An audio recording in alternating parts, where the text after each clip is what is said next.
of Russia.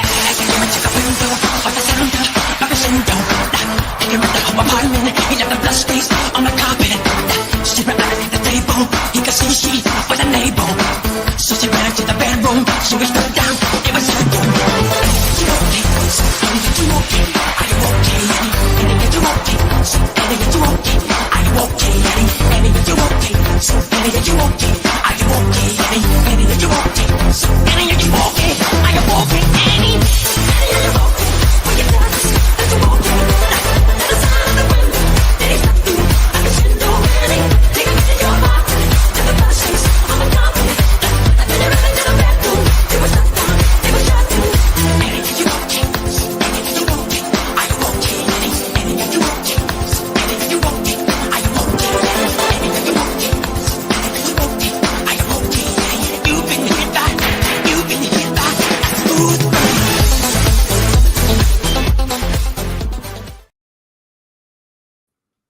Where did everybody go?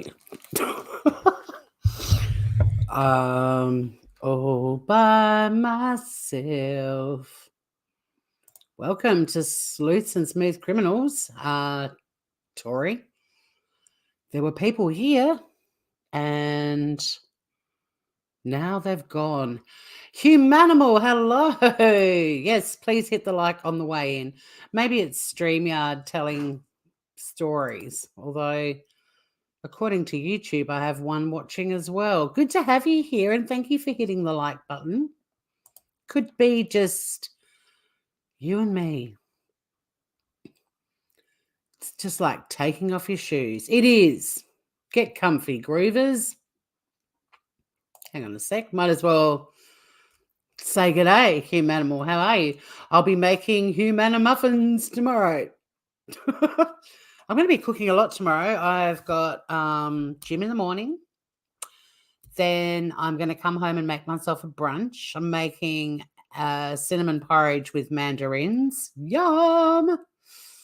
Then I'm catching up with a friend, and then I'll be back in the afternoon. I'm not sure what time. It'll depend on how long I'm hanging out with my buddy. And I'll be doing my usual Sunday afternoon meal prepping. In the early afternoon, I'll be kicking off, hopefully, because I've got some research and things I need to do for something completely unrelated after that. Hey, Joey M. Wilson. Good to see you, gorgeous. How's your weekend going? What have you groovers been up to? I've been wanting to do this live for ages, and, you know, an exploding laptop battery in the middle of it all just got in the way of plans. Just, oh, my tea is going to be so strong. I figured because I'm talking about Jock Zonfrillo tonight, I should have one of my homemade cups of tea. Oh, thank you, Humanimal. It's actually, I'm just noticing on the screen, it does look like a buttercup yellow or something. It's actually a really pale salmon pink. But thank you. I'll take that. I don't really wear yellows. I mean, I'd love to, because blue's my favorite color, but yellow is such a close second. But yeah, it's actually in the flesh. It's more of a salmon pink, but I don't know why cameras change the colors of things. Like in the kitchen all the time, I cook stuff and it's like, oh my God, this is so beautifully caramelized. This looks perfect. And then I show it to you guys and it looks beige. But thank you, gorgeous. I love this top. It's sort of a trans-seasonal number, you know, when it's starting to get cold, but like I've been cooking in the kitchen, the house is all warmed up, don't have the heating on even, and when I'm digesting I get really warm. So this is like the perfect sort of soft woolen lightweight number.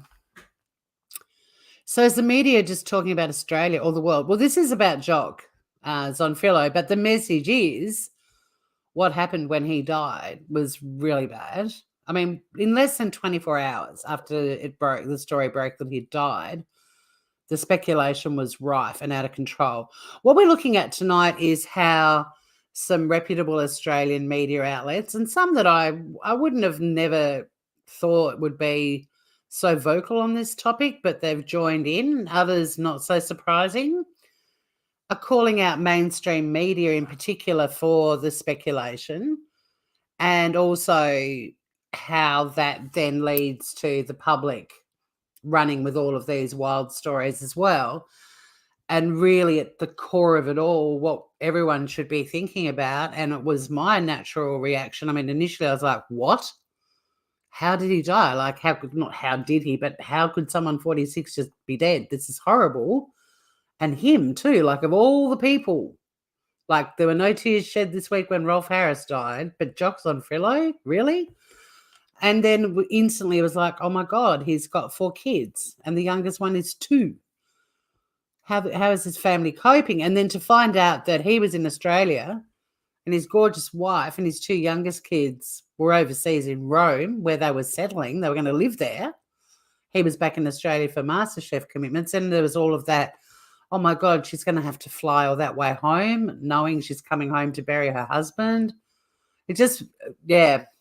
So that's what we're going to be talking about, and how I think it's fantastic that some Australian media outlets are calling this stuff out. Is the tide turning? Are some media outlets becoming so irresponsible and so reckless and just not caring at all about the people that have been left behind and what they're going through? Like, why isn't that the focus of any media reporting? And there were a lot of things that happened when Jock died.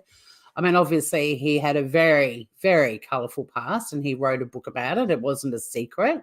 He spoke openly also about his anxiety issues on Masterchef and was always holding worry beads and explained why. And look, I'm not going to criticise human nature. People will speculate all the time.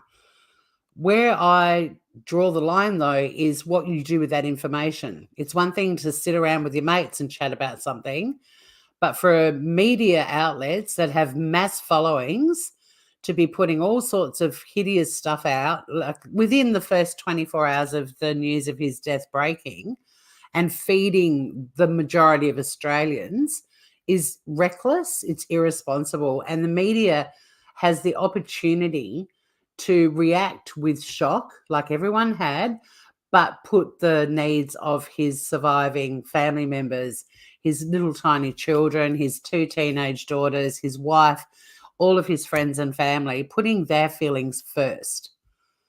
Because the stuff that was flying around, like, I'm not even going to go back into, a browser and show everyone the sorts of headlines that were being published within that first 24 hours of the story breaking, because the articles we're going to look at will mention some of them, and that's more than enough. It's a young father, Scottish, died. Well, no. Natural causes is what has been revealed by a fairly reliable source, but the coroner's report isn't even out yet. And I don't understand why people are so impatient and just jumping to these conclusions. And this is why we're doing this live. It's kind of not necessarily for you guys who are part of our beautiful community, but just generally, if anyone watches this, just to maybe rethink about how you consume information, where you consume it from, and what you do with it. There were a lot of things that, and all the things you've put there were what were implied by the media within the first 24 hours of the story breaking. And I'm talking about why that sort of speculation is incredibly insensitive for the family, because at the end of the day, why do we all feel like we need to know why? But secondly, like, the coroner hadn't even probably received his body yet. Like, can everyone just take a deep breath and wait? And yeah, if people want to speculate in private, go for it. But we see it happening on YouTube all the time now, people speculating and putting the most horrific accusations out there. And then suddenly the truth comes out and everyone's like, oh, well, I got that one wrong. No apologies for how they've been slamming innocent people and accusing them of being murderers, and how they've been harassing family members who should just be left alone to grieve and come to terms with what's just happened. Like, we need to shift the way we think because it's a mess at the moment. And just because he had a troubled past, like everyone leapt to those conclusions. And if any of those things end up being the cause, what does it change? The guy's gone. He's not coming back. He's got a 2-year-old daughter who's not going to really have any memories of her dad at all, and a very young boy as well, and then 2 teenage daughters, plus his wife. It doesn't change anything, the fact is he's gone, and that's where the media, like, to be honest, even the ABC, I thought were, and they weren't the only outlet that did it, but it's pretty common these days if someone takes their own life for an article at the end to have the numbers for, like, Lifeline, Beyond Blue. What should have happened with Jock's death, because if it turns out he died in his sleep, and people of all ages, way younger than even 46, die in their sleep and die of natural causes, it should have said, if this article is causing you distress, here are some crisis numbers you can call. Because it is a bit of a given these days that if the article is about someone taking their own life, that will be at the end of it, but they need to just add some extra words. Because even that fuels the speculation as well. Yeah, it's an incredibly sad story. Hey, Miss K. Exactly. Humanimal, you summed it up. Because they really are the only people that need to know. Like, it probably will be made public. But why should it be, Why should it be? I mean, I talked about this the other morning driving into work, and a very close friend of mine, not long after I came to YouTube, ended her life. And I did quite a few lives about it. But I never found out how she did it because it didn't change a thing. She's gone. Julie's gone. And Julie was at a point in her life that leaving this world was her only option. And that in itself is tragic enough for me without needing to know the gory details.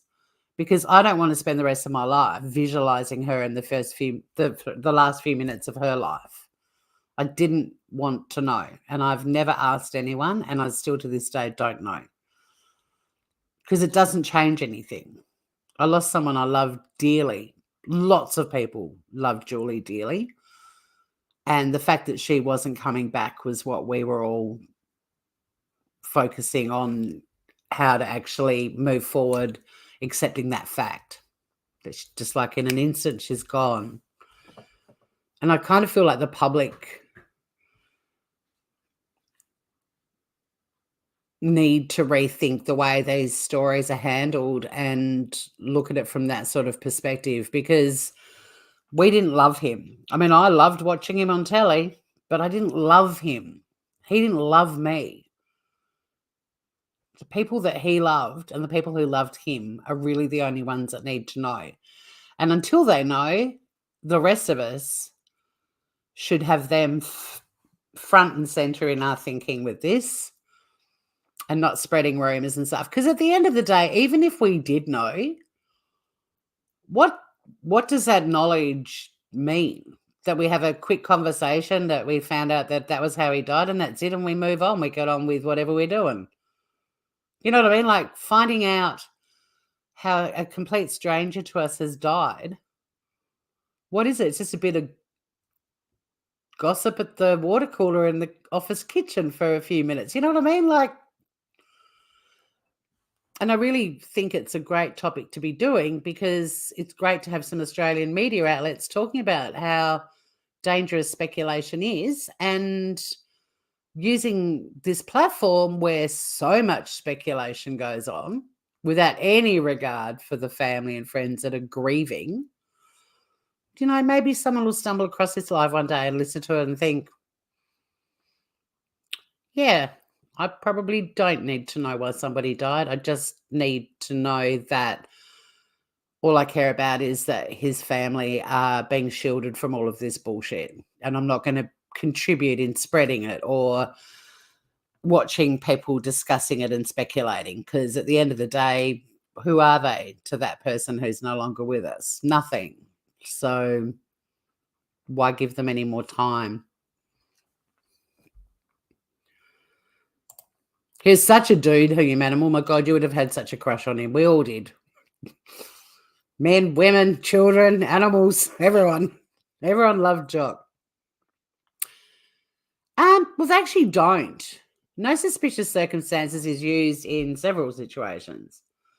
All it really means when they use those words is that they don't believe there was a third party involved or a crime committed. That's it. It's used in lots of different ways. So, there are very easy and quick ways you can tell, like, that someone may have had a heart attack, for example. I mean, I don't know what they all are, but paramedics will go through the list. But it's not just used for when people end their life. It basically means that there wasn't someone else involved. That's it.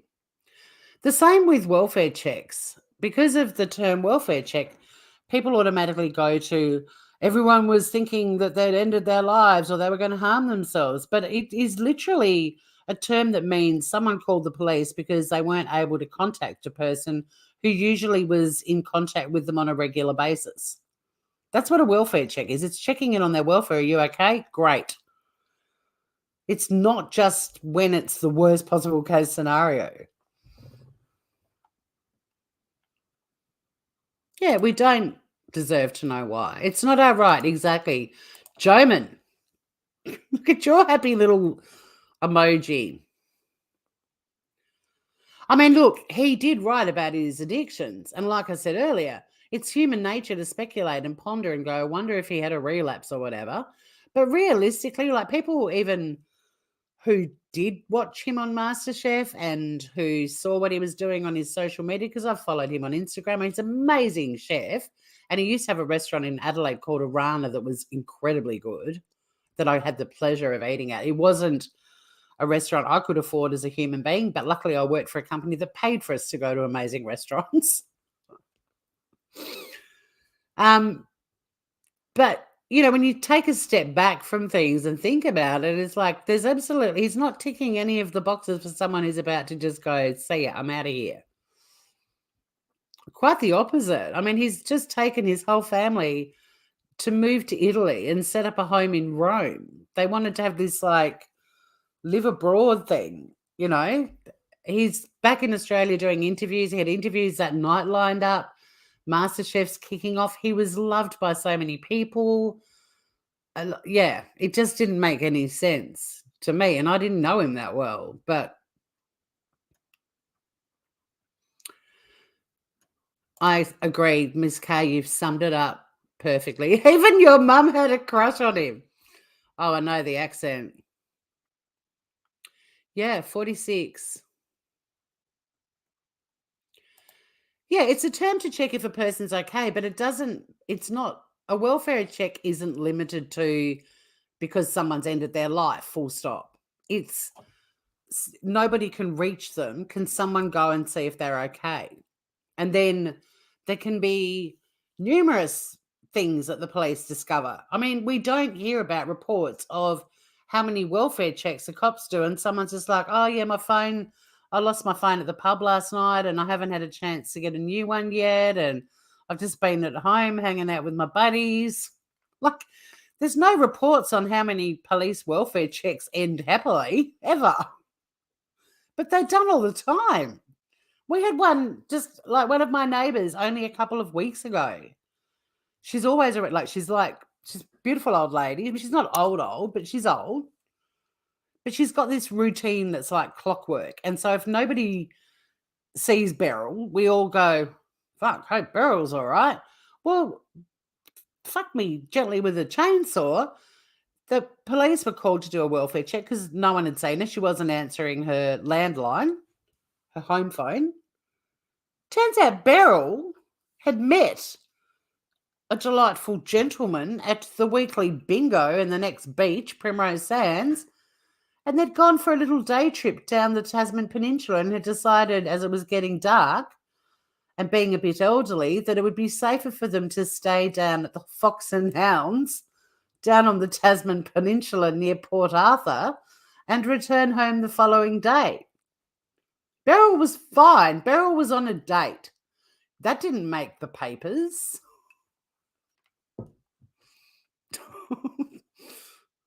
Oh, they were within, like, not even 24 hours after his death was announced. I'm not disagreeing with you, Humanimal, but the point of this live is, what do you do with that information? Why take it public?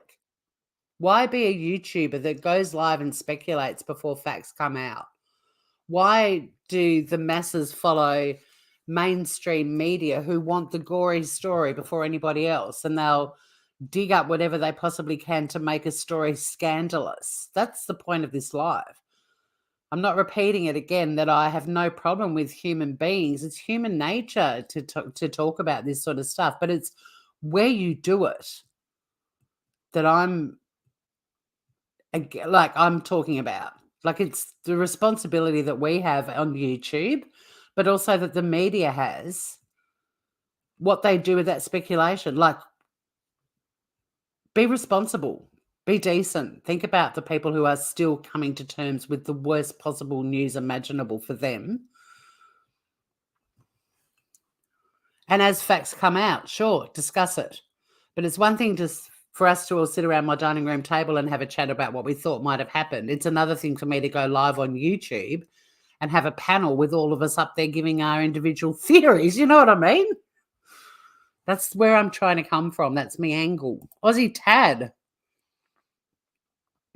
Police frequently assume things. Knew a rock guy who died of a heart attack, but there were articles basically saying he did it himself.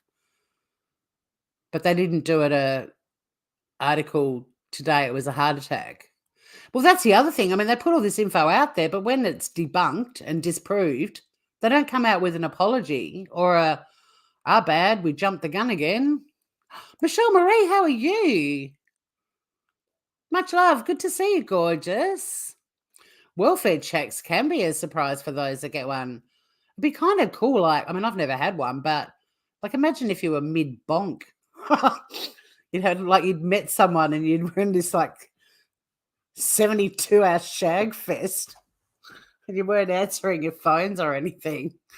And the cops just rock up and you're all like bed hair at the door going, huh? I'm fine. I'm having the time of my life. Go away. I rang police for a welfare check on a client. He was fine. He just didn't want to talk to his family. Yep.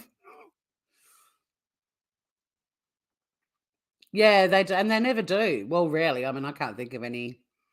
Unless it's something that they might get sued for, you know, then you might see an apology. Now, good words. Vulturing and vampiring for the story. Oh, hey. Oh, yeah, it's just hard with plain text, Humanimal. Sorry, I agree. I'm saying, though, we can guess, sadly, but I don't agree with picking the bones. His children and wife are reeling, and it's such an invasion. Yeah. And people can guess. Yeah, I know what you mean too, kiddo. Sorry. The dead can't sue. No, they can't. But you know what I mean? Like if when the media prints an apology, it's something they can get sued for. Not necessarily even this sort of stuff, just anything.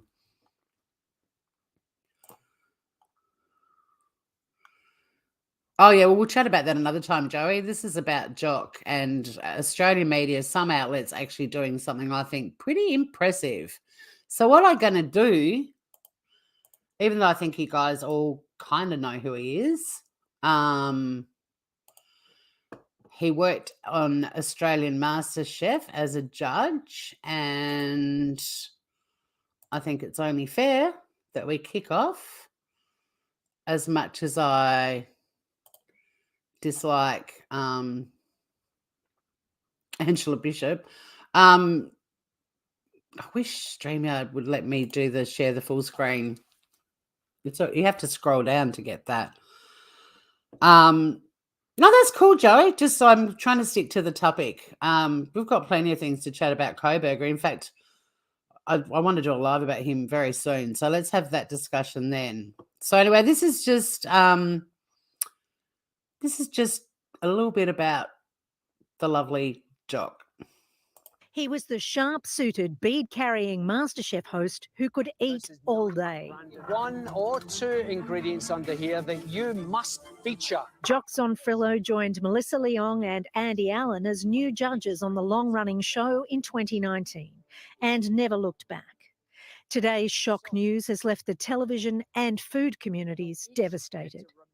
46-year-old Zonfrillo was preparing for a day of publicity commitments for the launch of the new season of MasterChef when he was found dead in his hotel room in Melbourne. Police say they're preparing a report for the coroner. The news...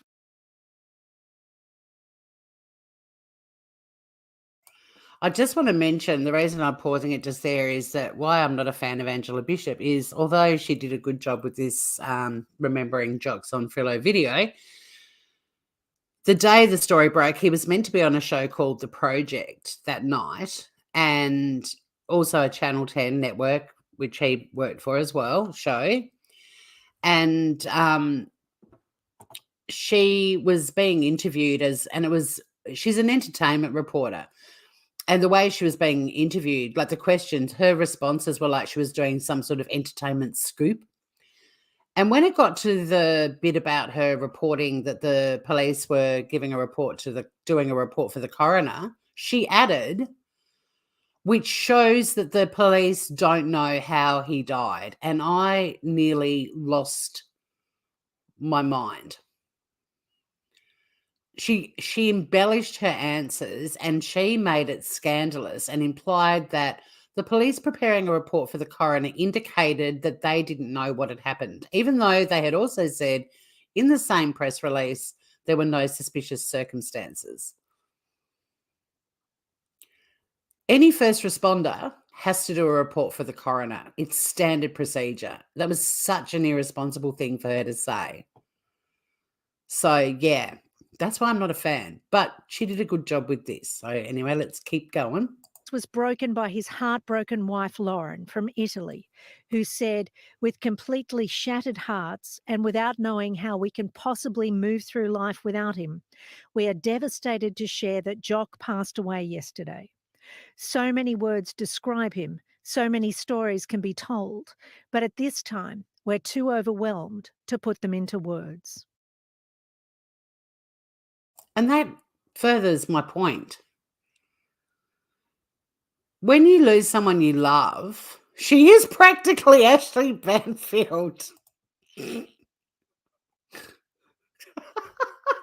She is. She'll be doing true crime next, you watch. When you lose someone, it's that horrible shock and not being able to put things into words. And the irony was, while the family is acting like a grieving family, the media frenzy had already started.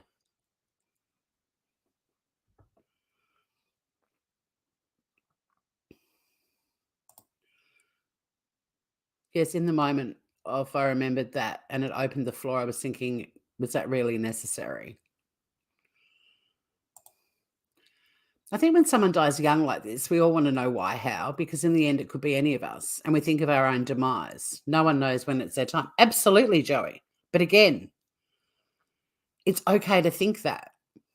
It's not okay to be a media outlet putting rumors that are not based on any fact at all. They're just guesses based on Jock's history. There's no evidence to support it. And then you have online forums and YouTubers and everybody else feeding off that and spreading it even further. That's the issue. Not a problem with people wondering. But the thing is, when the coroner's report comes out, we will know. But it's not going to bring him back, however he died. And the reality is, it's leaning towards natural causes. And it could happen to anyone. Like, I've got a friend who had a child who died in year 1 at school. And her cause of death was natural causes. I worked with a guy in Parliament House in Adelaide who didn't wake up one morning, 25, natural causes.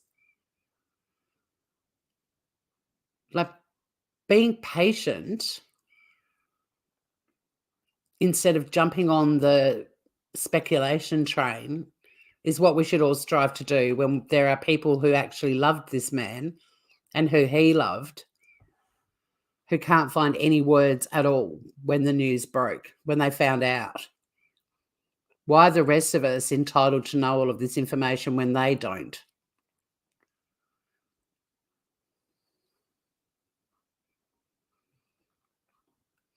No one, one should not be surprised if when the police says the cause of death is not known. However, it doesn't imply sinister causes. Exactly. But again, even if it does, we can all just wait till the official coroner's report comes out if we're going to talk about this in a public forum. If people want to chat about it behind closed doors, go for it. It's human nature. I have no issue with that. Angela's besties with Nicole Kidman? Really? Anyway, let's continue. I've got a few articles I want to get through and another video, and then I'll be done. Let's go. And from close friend Jimmy Barnes, Jock was like a brother to me, and we made each other laugh and cry. My heart goes out to his family. I am speechless. Rest, my friend. I'm just going to turn it on.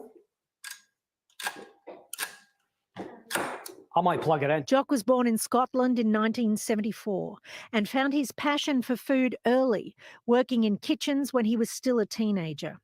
But as revealed in his memoir, Last Shot, he also found trouble. We were smoking pot behind the bike sheds at 12. We were, crumbling up ecstasy tablets and speed and taking them at school not long after that. And then smoking heroin at 15, 16 when I was an apprentice. Michelin-starred chef Marco Pierre Wife took him under his wing, but he didn't kick heroin until he made a life-changing decision to move to Australia in 1999.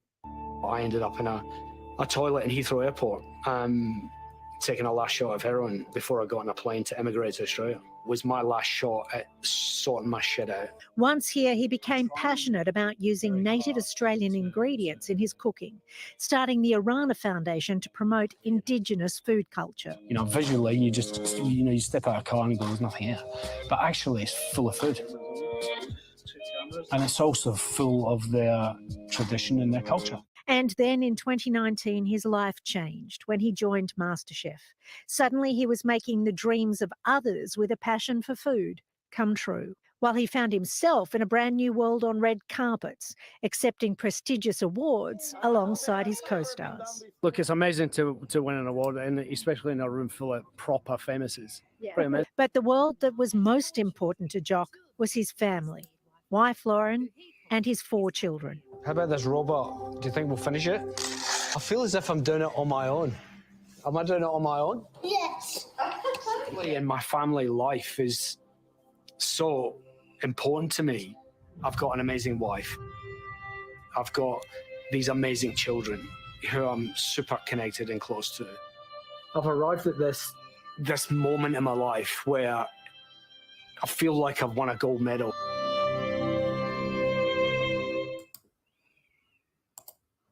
It's so sad.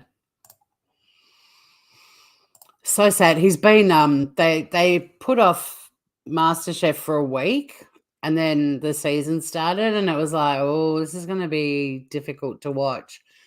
And there's still a lot of sadness on the tweeters during MasterChef episodes, but we're also just getting to enjoy Jock one last time and all the stuff. Like, this guy ate everything. Like on most cooking shows when there's a dozen contestants all bringing food up, the judges will just have a mouthful and be like, but Jock just eats the whole time, all the time.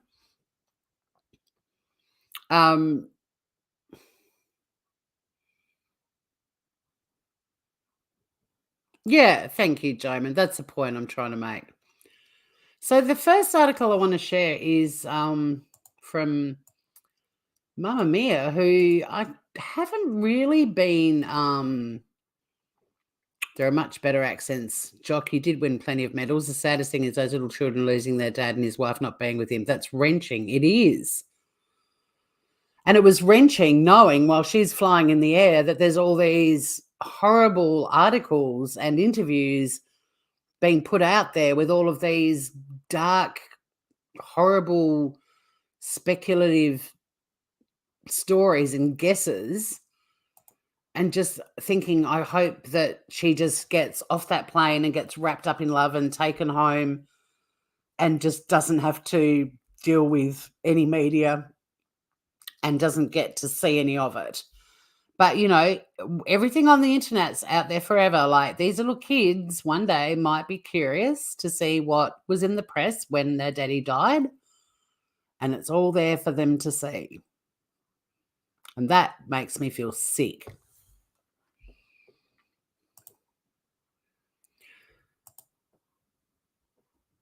How old are the kids? He had 2 teenage daughters, and then he has a 4-year-old son and a 2-year-old daughter. Babies. So yeah, Mamma Mia, not necessarily. I've had issues with Mamma Mia over the years. It's a website and podcast by a woman called Mia Friedman, who has had a very prolific media career, and at times has been very good at what she does, and at other times has been a little bit questionable. But she's really grounded now with a great support around her. And this article came out, and I thought it was a really interesting take on why we don't need to know. And I'm curious to see what you guys think about it. Hang on, which is the window I'm after? That one. So I thought this was very well written. This is written by Jesse Stevens, executive editor, and this was written on May the 2nd. He died on April the 30th. Like, this article came out very quickly, and you'll realize when we go through it how quickly media outlets were putting all sorts of stuff out there. It was the day after he was found.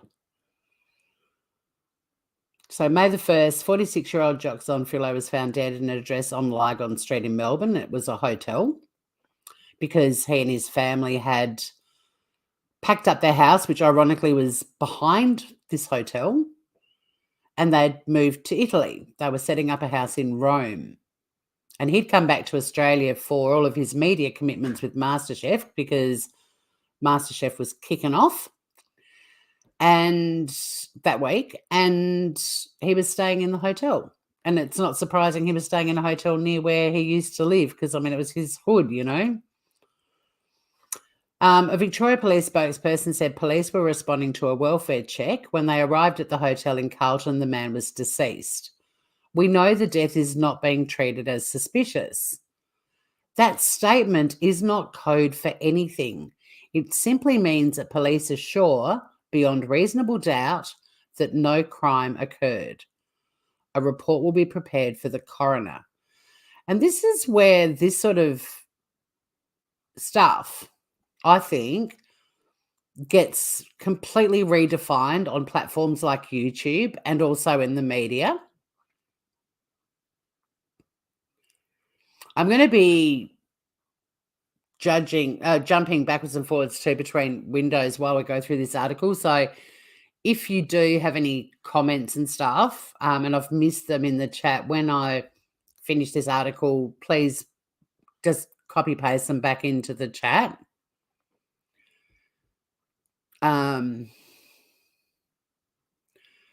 No, this is the article. Wait till the article's finished, Joman. It's along the line of what you're thinking, not what you're suspecting in that comment. But anyway, let me finish it. That's why I don't read chat. I just want to do the article because it's really well written in my view. And there's other stuff we're going to look at too. But yeah, so things like this, the death is not being treated as suspicious, that just gets so narrowly defined on YouTube and in mainstream media But as the article says, it's not code for anything. It just means the police are sure beyond reasonable doubt that no crime occurred. The end. A report will be prepared for the coroner. Again, this statement is not code for anything. It means that in the coming days, officers will work to establish a cause of death. The family announced the sudden death on Monday afternoon with the following statement. With completely shattered hearts and without knowing how we can possibly move through life without him, we are devastated to share that Jock passed away yesterday. So many words can describe him, so many stories can be told, but at this time we are too overwhelmed to put them into words. For those who crossed his path, became his mate, or were lucky enough to be his family, keep this proud Scot in your hearts when you have your next whiskey. We implore you to please let us grieve privately as we find a way to navigate through this and find space on the other side to celebrate our irreplaceable husband, father, brother, son, and friend. Zonfrillo is survived by his wife, Lauren Fried, and 4 children, 2 teenage girls, a 5-year-old son, and a 2-year-old daughter. While Zonfrillo was a fixture in our living rooms, appearing as a judge on Masterchef since 2019, his face plastered on billboards and banners and ads, especially over the last few weeks, to his family, Zonfrillo was a flesh and blood man, a fixture of their everyday lives. They knew him in a way we did not, which seems too obvious to even warrant mentioning. Yet while his wife flies home from Rome, along with the 2 children they share, where the family had been holidaying prior to Zonfrillo's return to Australia, speculation about the cause of his death is rife. To an extent, this is understandable. Yep. Zonfrillo was more than a public figure in the Australian entertainment landscape. Network 10's Masterchef is one of the highest rating programs on Australian TV. It's a rare example of family viewing, broadcasting to people's homes at prime time. The chef, author, and television personality was not an actor. He wasn't really a performer. Zonfrillo's job was to be himself. Our sense that we knew him isn't entirely delusional. In many ways, we did. A significant part of his legacy will be the way he spoke about his struggle with addiction and mental illness, famously carrying with him worry beads as a means of self-soothing. He was forthright about his own shortcomings and vulnerable in a way few men in their 40s are. And that was one of the reasons so many people loved him. He did so much for mental health awareness for men by talking openly about it. And then the article says, which brings us back to the harm of speculation. Just checking you're all doing all right over there in chat. Yep. So the harm of speculation. It's difficult to acknowledge his legacy as an advocate for men's mental health and a man who spoke candidly about his own struggles, both of which are true, without inadvertently implying they might have had something to do with his death. Some media reports, by publications I will not name, have been laden with some pretty clear overtones. Through intentional word choice, some headlines have gone out of their way to imply that Zonfrillo was found on Lygon Street rather than a hotel in a hotel on Lygon Street. I saw that too. I saw articles and people commenting about how it must have been a drug overdose because he was found on a street. Like these articles deliberately left out in a hotel on Lygon Street and just put on Lygon Street. You're seeing why this has got me so fired up?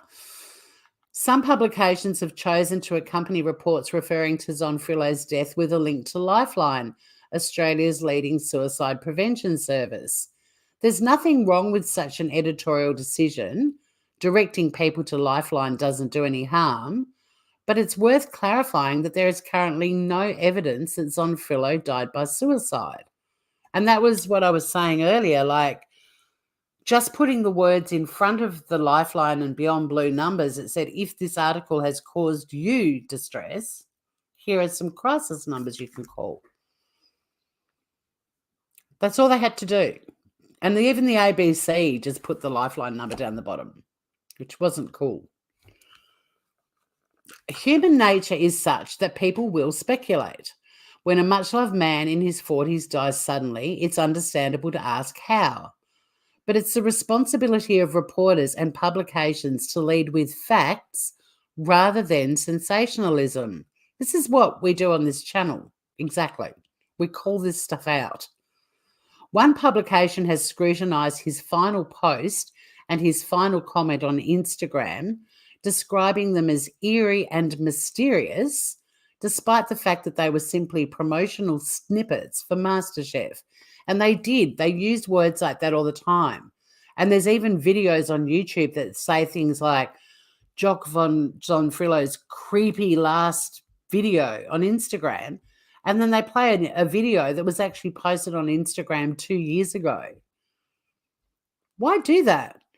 And the other thing is, someone did actually find on his Instagram the last interaction that he had with somebody the night he died. And she was saying how her son had such a boy crush on him and just loved him and would scream out, "It's Jock!" And he reacted with a smiley face. And people said that was a sign of something not being right. He was just mucking around with people who enjoyed the show, you know. So irresponsible and so insensitive. This is kind of interesting too, because this is sort of what Joey was saying, which I fully get too. But again, it's not putting it out there that we need to talk about, not thinking about it. Nothing wrong with us thinking about this stuff and talking about it amongst each other. But media outlets, and I think also people on YouTube that are reporting on active cases, need to be really careful with what they do with information and where they get it from. Death can challenge our hunger for certainty, for immediacy, for clear answers. Rather than treating Zonfrillo's death as a conspiracy, it is important to remind ourselves of what we know and what we do not. We know Zonfrillo was found dead by police. We do not know the cause of death. The second fact doesn't make the first fact any less tragic. It doesn't change the unimaginable pain being experienced by his family right now. And perhaps by asking for privacy, they're requesting that the media do not attempt to provide answers that do not exist yet. Isn't that a doozy of an article? I was so excited to find that. I was like, oh, here we go. Even media outlets are sick of this shit and they're starting to call out irresponsible media outlets. Bring it on. I thought that was so well written. And especially that last bit, like I was saying, even using my friend Julie as an example. Jock died. We don't know how, but he died.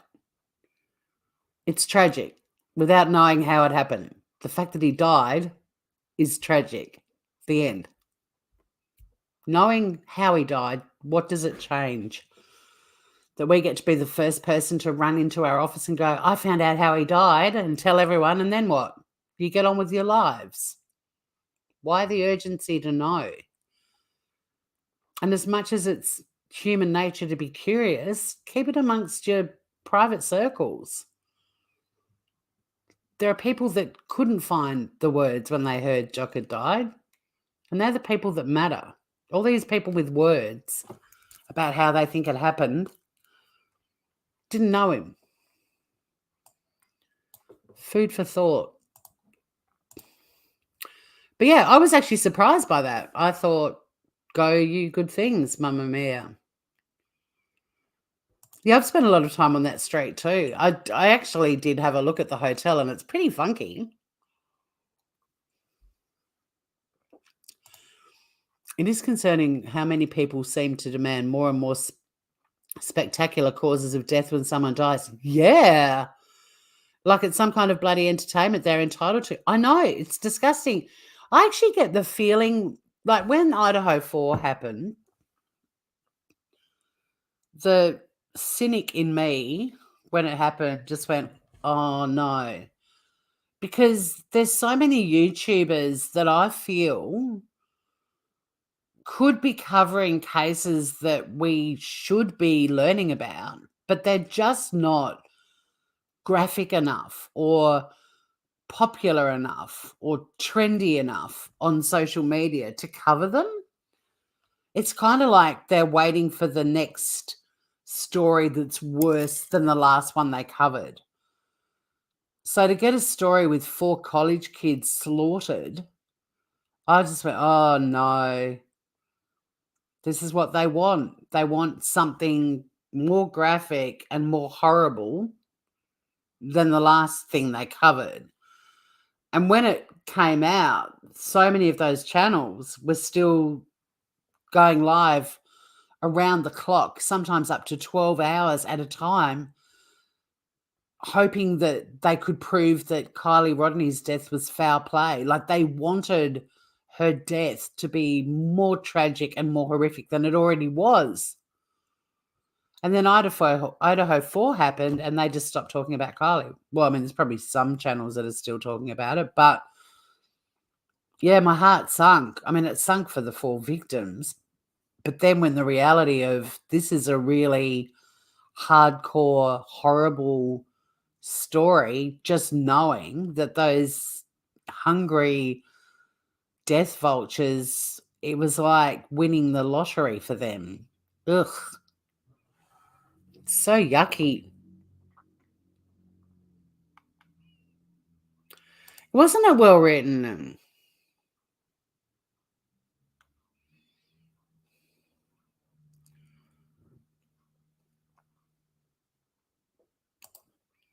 Journalism 2023. Illiterate, grubby, ambitious, unethical moles, cold, sensationalist, formulaic, obtuse, manipulative. Little rats trying to stay on the ship. Yep. God, some of you guys have a way with words. Like even what Joey wrote earlier, like about why human beings want to know. So beautifully written. It's so spot on. But I just think we can be better people, you know? Because if Jock Zonfrillo was someone in our circle who we adored, and this chatter was going on while you're just going, he's gone? You'd want strangers to feel compassion for you and feel horrified at what's been said about this person that you've lost, and hoping that you're not knowing about this. Like, people are shielding you from finding this stuff out. If you put yourself in Jock's wife's Lauren's shoes and all of his friends and all of the people who spoke publicly about how his death has impacted them, and they were your primary concern, then you wouldn't spread all this stuff that's been put out there by people who never even knew the guy.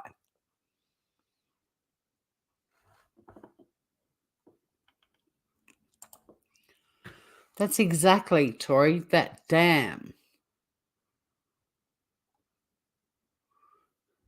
Who's latched on like a puppy to a tape to Idaho 4?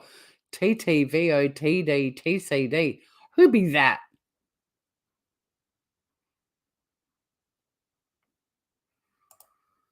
Police hear a call to home scene here if the death is sudden or unexpected or illness to ensure no foul play occurred. Yep. We had a doctor sign natural causes within 15 minutes for my dad. Yeah, there you go.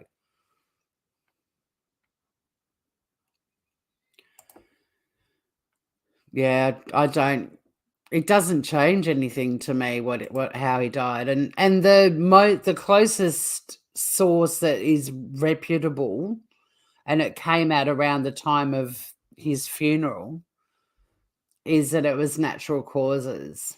But at the end of the day, like that article said, not knowing doesn't change the fact that he's gone, and his death was very tragic at 46 years of age.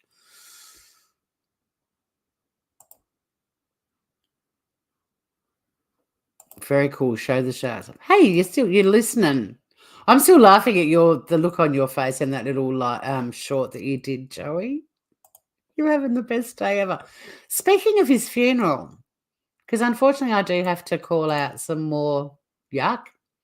And then I'm going to play a video at the end that just sums up everything I want to say, and it would take me a day to write it, and he says it so beautifully that I don't need to.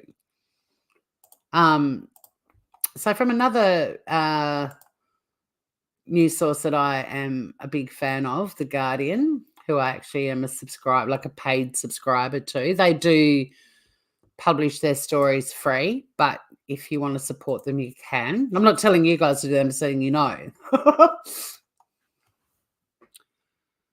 So Amanda Mead wrote this article after Jock's funeral, or around the time of it, after his funeral, just to show how disgusting media outlets have continued to be.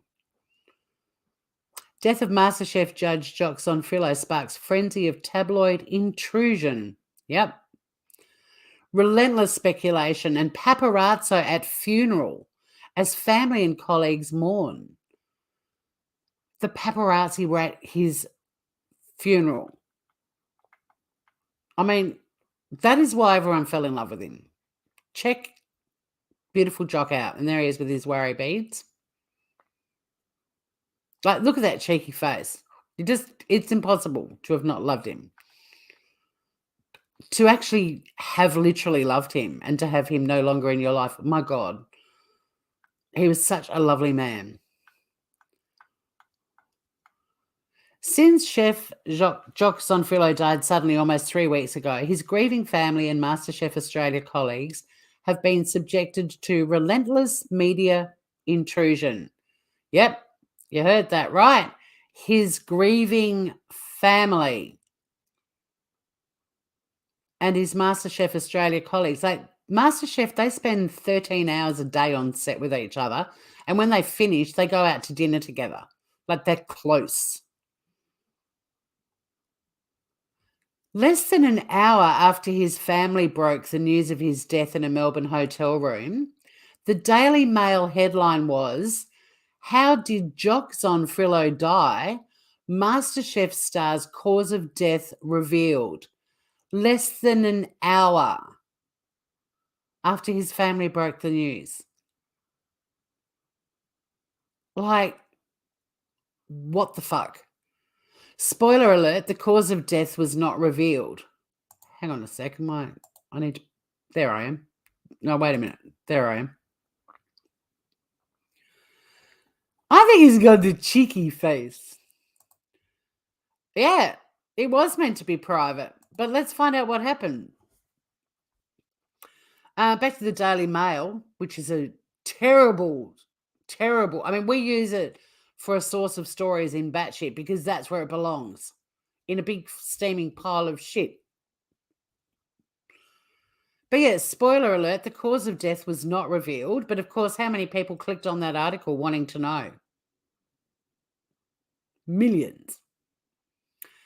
An inquest is pending. Yeah, but people aren't patient. They can't wait.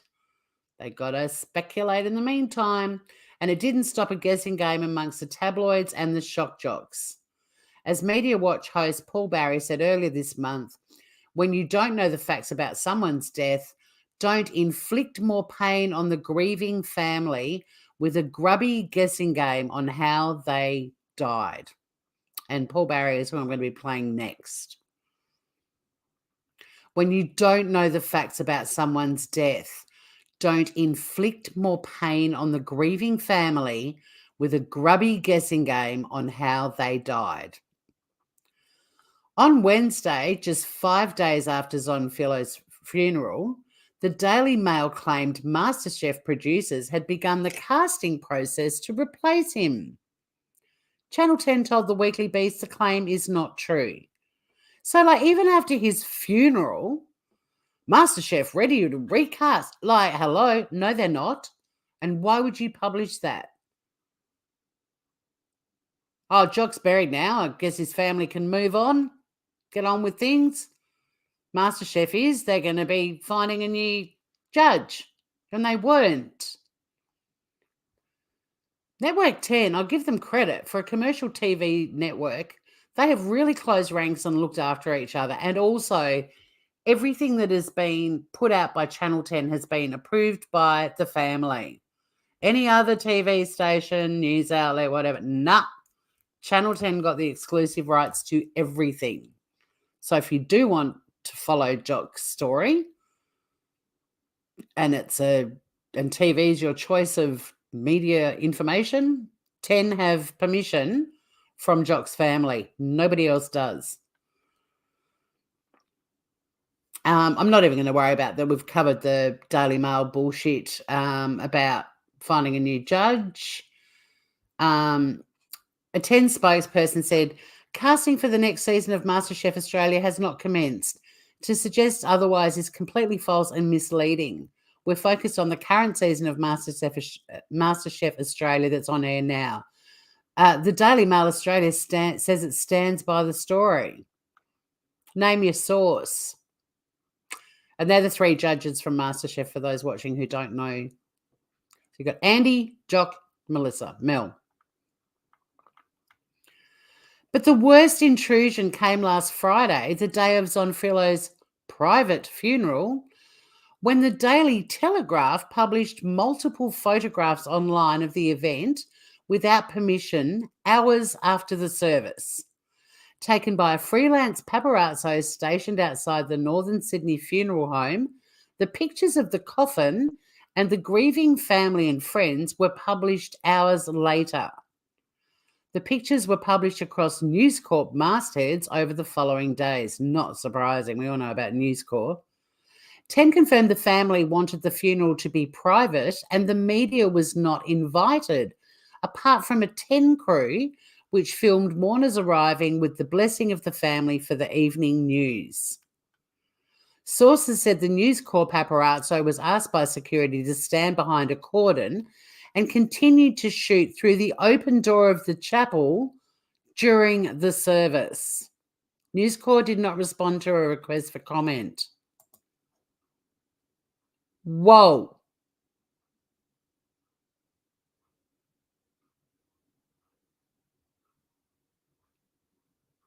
Isn't that fucked up?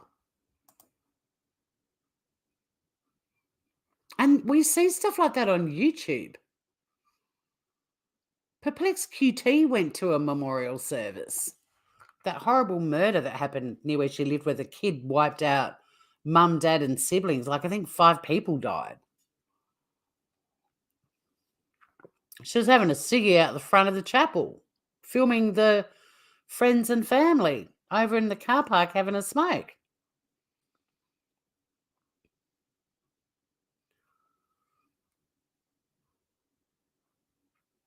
Wasn't that shit? I mean, filming through the open doors of the chapel. His wife, Lauren, was one of the pallbearers. Like, what a woman. And what love. That last thing she could do for her husband, carry his coffin into his funeral. Whew. They did give Channel 10 permission. And that was a really respectful thing to do because, yes, he was a very loved Australian TV judge on a cooking show. But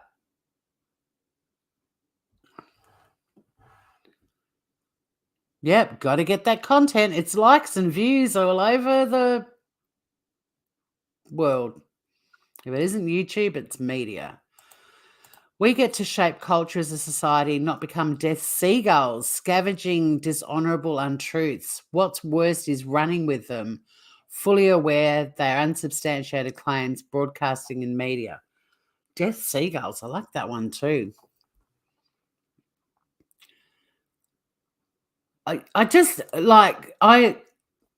This happened 4 weeks ago and I still am so speechless.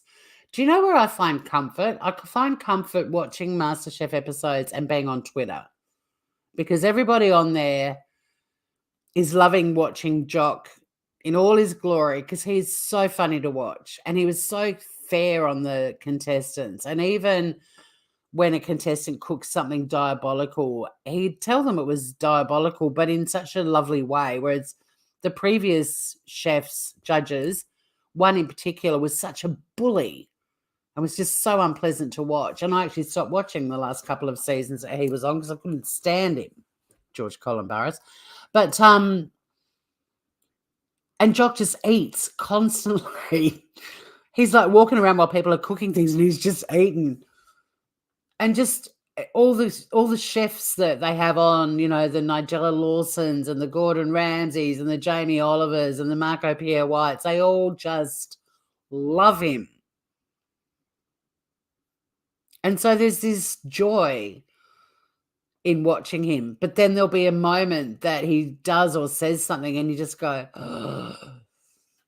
It's like, it's a bittersweet experience. But no one in there is talking about how he died. Not one person has ever said it on Twitter while we're watching MasterChef. No speculation at all. Everyone is just loving him and enjoying cherishing every second of him on our screens and commenting on what a massive loss it is to his family and friends and the other judges and even the contestants, not just in this series, but all the series that he was a judge on.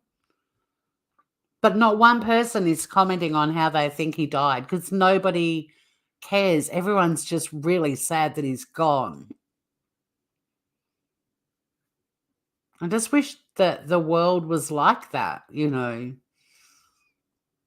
I wish people were just like that, just looking at someone's body of work and beautiful soul and realizing him not being here, the world's just a little bit darker. Instead of making it this sinister, unfounded, bullshitty, publish whatever the fuck you want for people to click on your links online or buy your print newspapers, keep making the money at the expense of someone who's died. How do we end up here? Yeah, but he doesn't just taste the food. You animal, he eats all of it.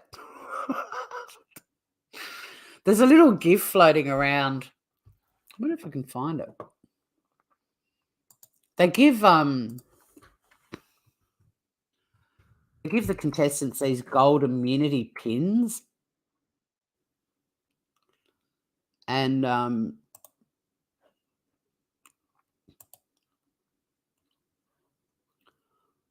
probably could find it because I think I responded. Oh, it was a while ago though. But the judges announced that they're giving this gold immunity pin. And the other two, like Mel and Andy, are like, yay! And Jock's doing this little happy dance. And you just look at him and go, he's just such a joyful delight to behold. And such a little piglet too, because, yeah, he just eats everything. But this little happy dance is just so divine, but it's also so sad. Oh, and they had one episode they had I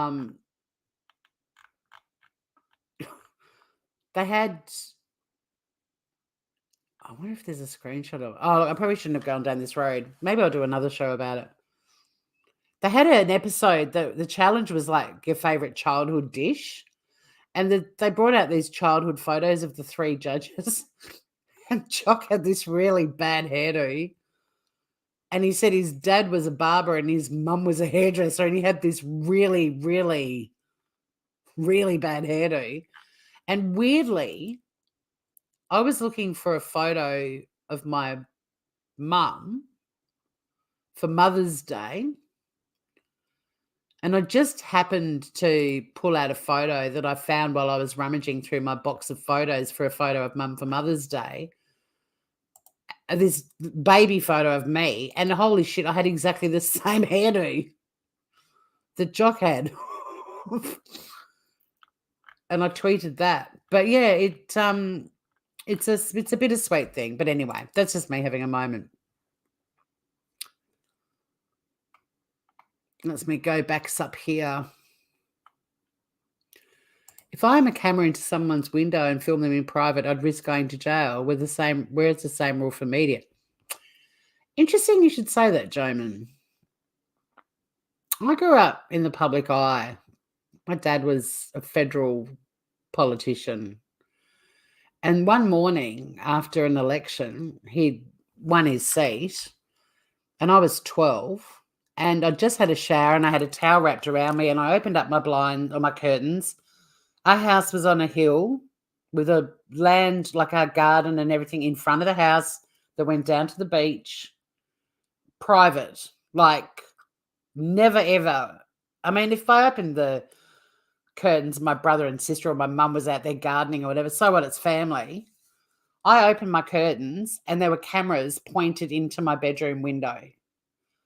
And I was 12 and wrapped in a towel, like, you know, that pubescent, awkward, embarrassed age. And the media had come down and they thought it would be cool to film Dad getting the call from the Prime Minister that he'd been successful and, you know, they were back in for another 3-year term. But they put all the cameras, they set them all up. Someone had said to them, I think that's Michael's bedroom. My bedroom was next to my mum and dad's bedroom. And that's what and no, we didn't sue. But I've never forgotten that, ever. It was horrifying. And I don't know how I actually go live and cam up, because I'm looking at a camera right now and I have a huge phobia of cameras because of stuff like that happened to me as a kid. That wasn't the only thing, but that was the worst thing. Yeah, launch night of the new series. Yeah, through the doors of the chapel. Disgusting. I would mention that. Yeah, he ate the whole thing. He eats the whole thing, though. Yeah, they don't care for the value of humans, but money. Yep, well said, Joman. I agree, Joey. It's the shock and loss to his family. 2 sets of kids, parents, friends, people he mentored, people who trained him. But those little ones and his wife left have to manage, support, and explain. Yeah. Yep. I agree, Joman. I think every death is a loss too. Yeah, whilst grieving herself, it would take your breath away. It's interesting, the friends of mine that have lost partners when they've had tiny children, and even my sister, when my mum died, her babies were tiny. Babies do, in a way, with grief, they're comic relief because they don't know and they can sense that something's making people sad. But like even when I was doing the eulogy at my mum's funeral, my nephew Jock, I'm a bit connected to the name Jock. He, my sister's son, he just started making the most hilarious 1-year-old noises, and it made everyone laugh. And also my sister, you know, she said she had to get out of bed every day for her kids. Like, you can't sort of disappear into this pit because there's little people relying on you. And another friend of mine whose husband died before their baby had reached 1 said the same thing. Like, in a way, it was a blessing to have the little ones around because you've got to keep functioning for them, and you can't be bawling your eyes out for days on end. Like, there's nothing wrong with crying, but, you know, I enjoyed spending a lot of time around Jock and Jemima because they were little and not really aware of what was going on. And I got tired of being expected to be sad and glum. Like, it was refreshing to just hang out with kids and just laugh because they were funny. Oh, go feed your Moogie. You loved his style. How Jock goes, how do you like your criticism, John? Well done. It was confusing and scary. Yeah, it was. I don't know if I've ever really recovered from it, to be honest. All right, last thing. So we've got a show. Actually, I want to wait for Joman to come back because I think Joman will really like this. He may not be aware of our show that even though the ABC did a few, oh God, that's a terrible, my pause game a bit rough. Sorry, Paul. Well, let's try and get you on a list. Oh no, that's where it starts. You pulled that face. I'll wait for Joman because I think he'll be interested in Media Watch. I think plenty of countries would have a similar show.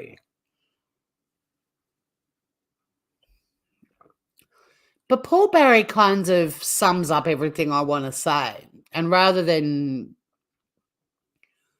doing a critical K and writing a monologue, I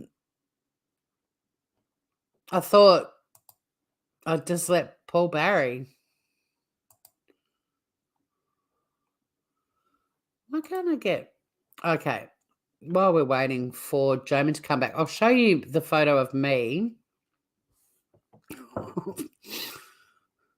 I have the same hairdo that Jock had. I couldn't believe, like, for Mother's Day, I was looking for photos for Mum. And I just happened to pull this photo out because I'm putting together a heap of family photos that are beachy, and this chair is very beachy. And I did a tweet that said something about Jock. Well, we were all talking about Jock being punked by his parents.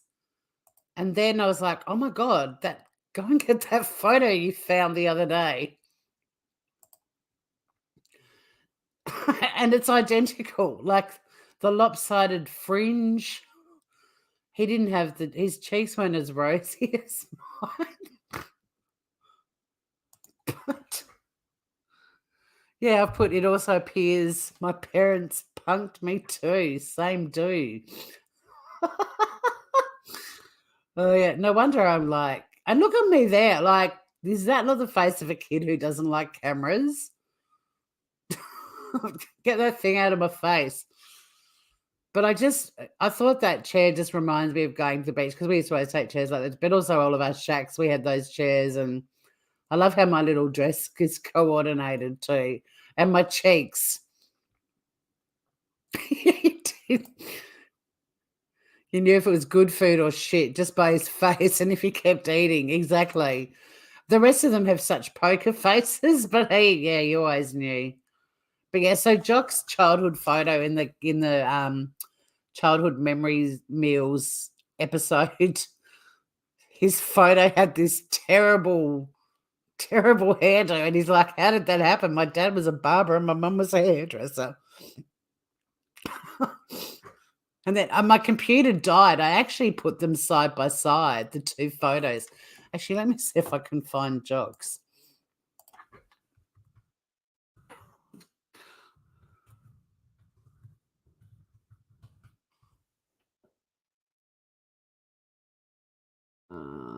I know there was screenshots of it on the tweeters on the night because they had them on these huge billboards behind them.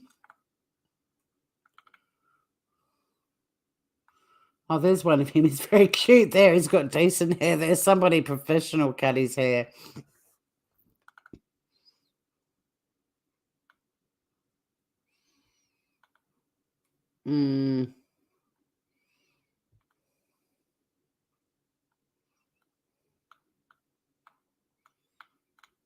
It's so sad looking at the photos of him with his little kids, little babies.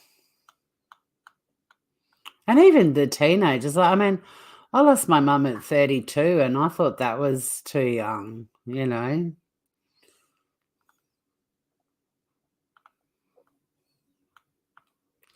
You'll have to take my word for it. But yeah, it's been fun on the tweeters. Everyone's just having fun watching him in his element and just also being so sad that that's, you know, when the season ends, that's going to be it. Miss StreamYard gone. You look like an adorable ball breaker, even at 3.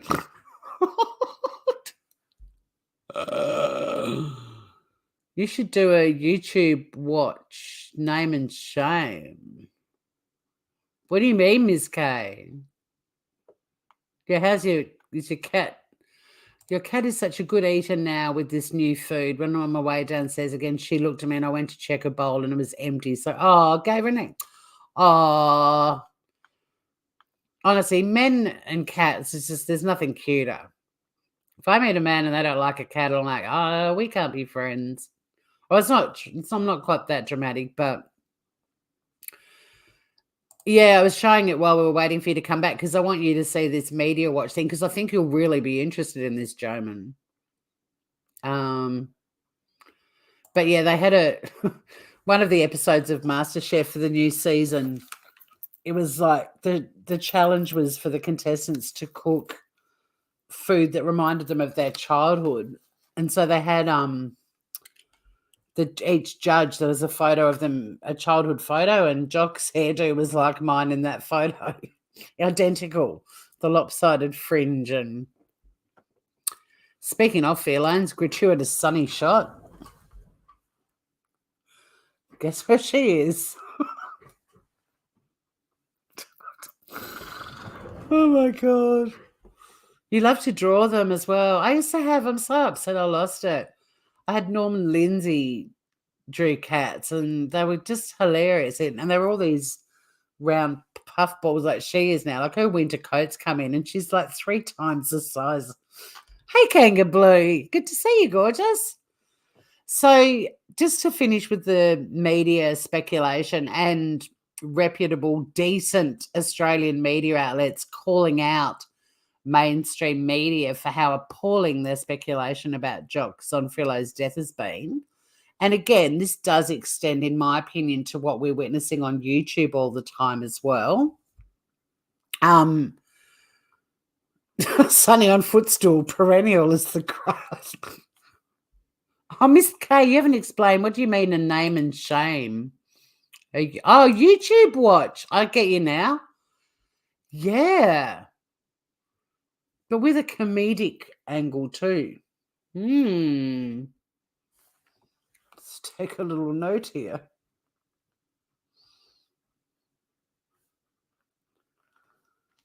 Which channel do I do it on, though?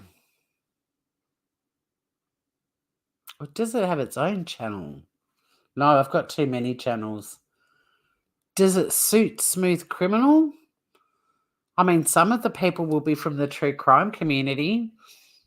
And if it's calling out speculation and sleuthing and stuff, I do have a new series too. It's do I show it to you guys? Because I just did a test one this afternoon. I just had this idea that I want to do.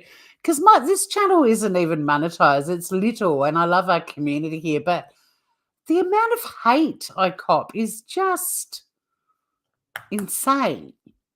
I responded to somebody today who ended her rant. Unbelievable. And I wrote back and said, what's unbelievable is everything I said in that live completely went over your head. Like the point was so far above your head, it nearly hit the moon.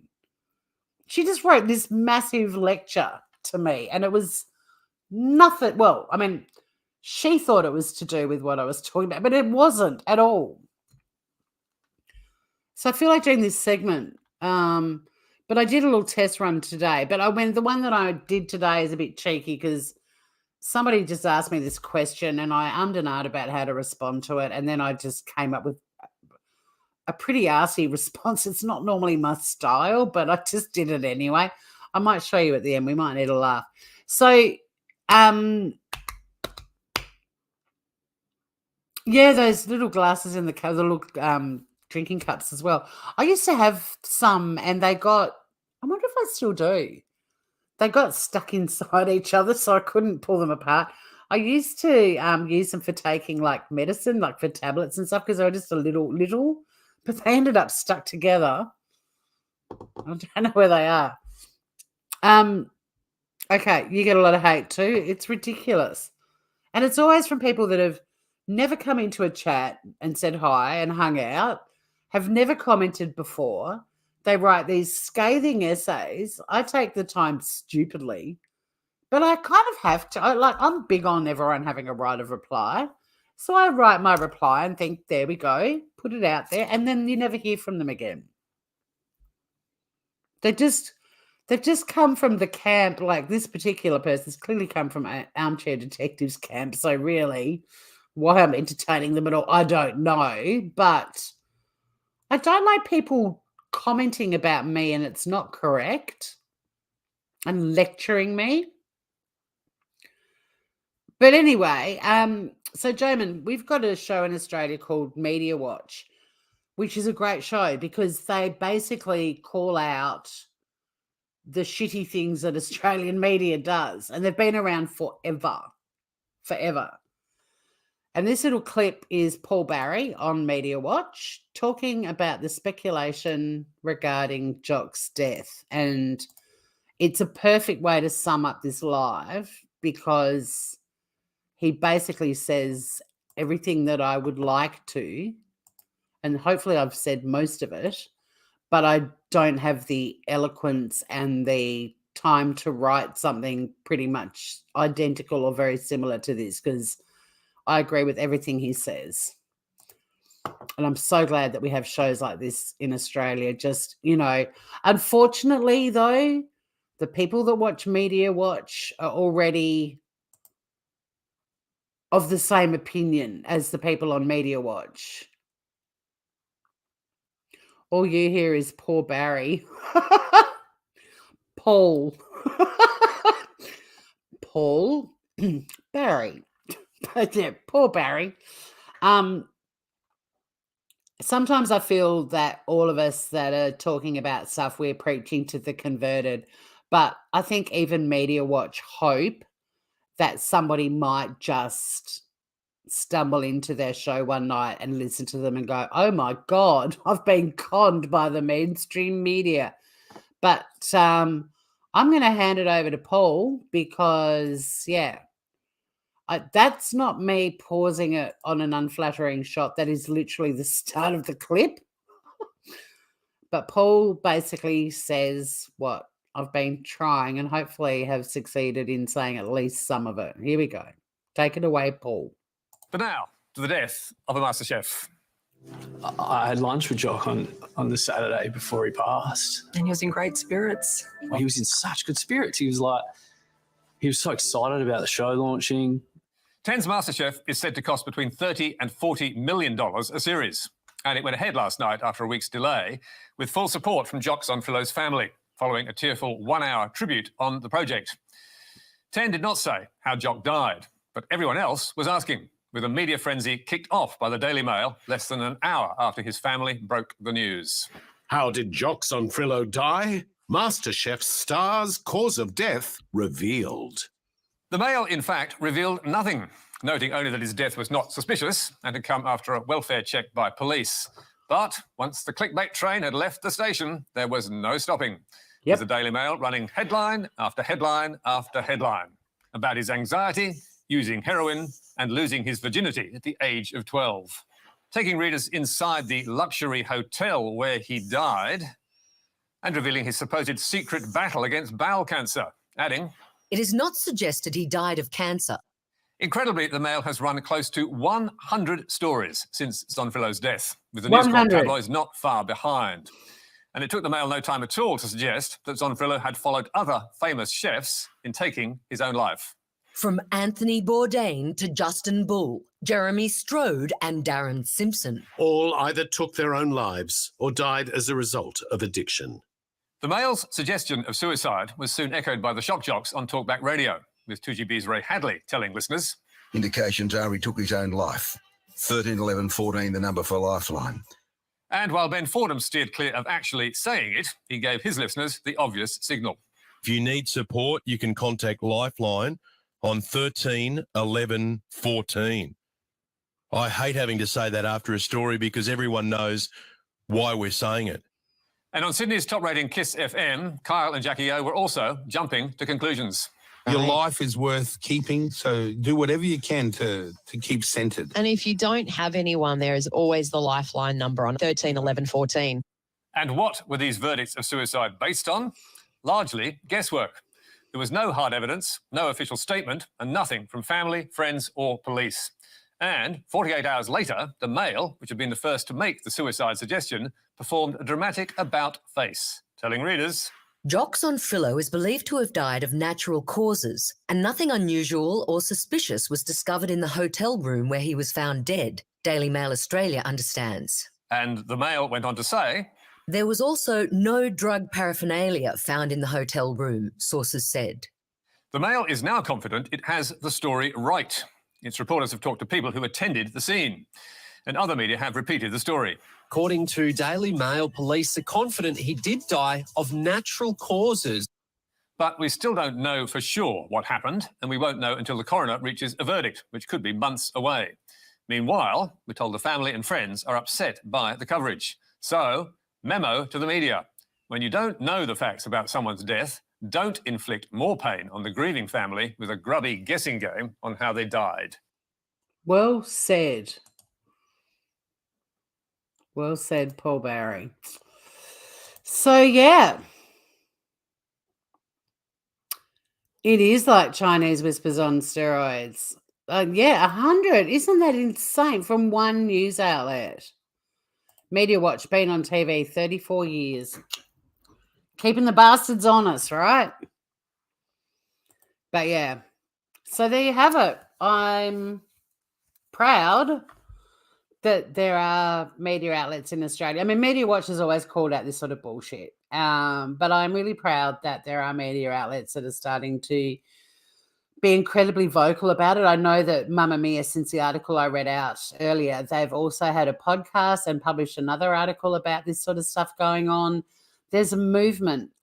People are actually really fed up now. And unfortunately, like I said, a lot of the time I feel that these outlets are preaching to the converted. But like with this channel, if just one person stumbles in here and discovers us and has a think about who they are when this sort of thing happens and what their first instinct is and how they react and what matters to them and what sources they're turning to and whether or not they're passing that information on or just going, okay, or far out, that's terrible. I don't know. It's worth it, I think. It's got to be worth it. And hopefully there's, Mamma Mia has a much bigger audience than the total of every YouTube channel that calls this stuff out in a reasonable, respectful way. But yeah, I felt good about it. I felt good knowing that it's not just a small number of people just horrified at how Jock's death was just the catalyst for this unbelievable frenzy, the sort of shit we're watching on YouTube all the time.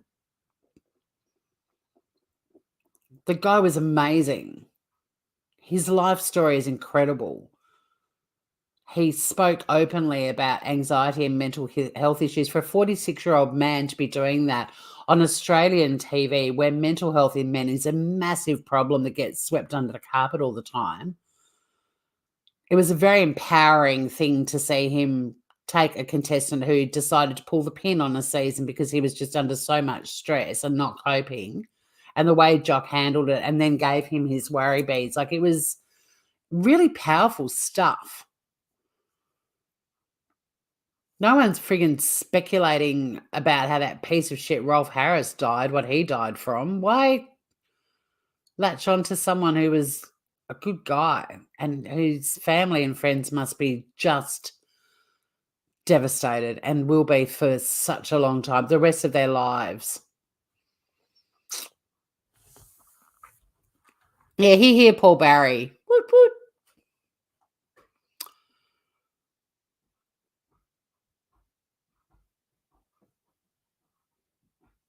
It angers me too that people think they have the right to know these things. They should mind their own business.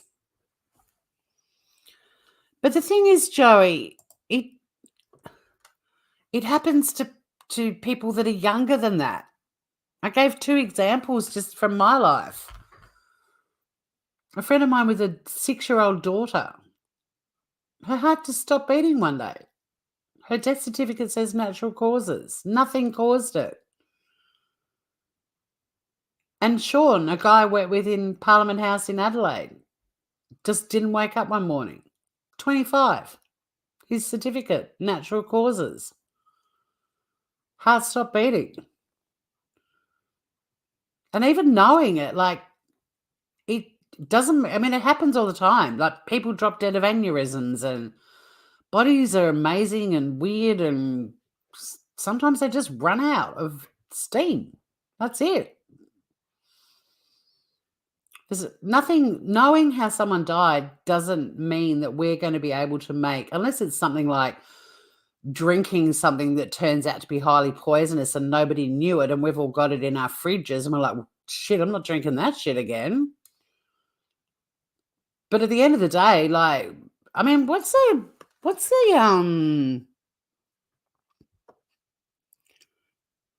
you lost a friend at the age of 34 to an undetected heart condition. What's the global life expectancy now?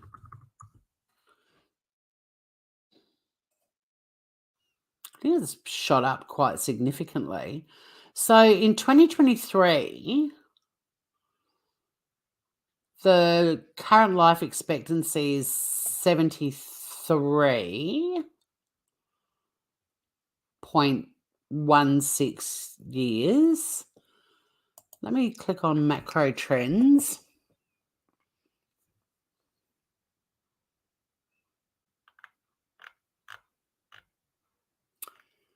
Here we go. I'll share it. It's kind of interesting. I like this stuff. All right, so we're on macro trends, looking at life expectancies, and at the moment, and this is global. I mean, this varies from country to country, but like Western countries are usually this sort of, top figure, but there probably are countries in the world where it's still less. So 2023, it's 73. And this table starts with 1950. So let's just scroll down and see how long ago that the global life expectancy was 46.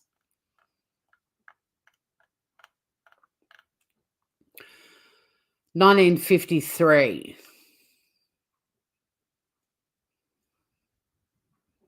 So not even 100 years ago. That was your global life expectancy. I mean, 46 on the dot, 1951.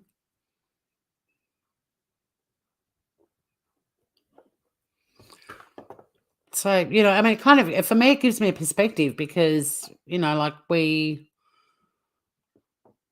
there was a time, I mean, people freaked out like with Romeo and Juliet and stuff like that because they were these young kids and they fell in love and all the rest of it. Back then, like, life expectancy was 24 or 25 or something, or 30, I don't know. Probably 24. We had to, like, meet, fall in love, have babies, and die because you were going to die young.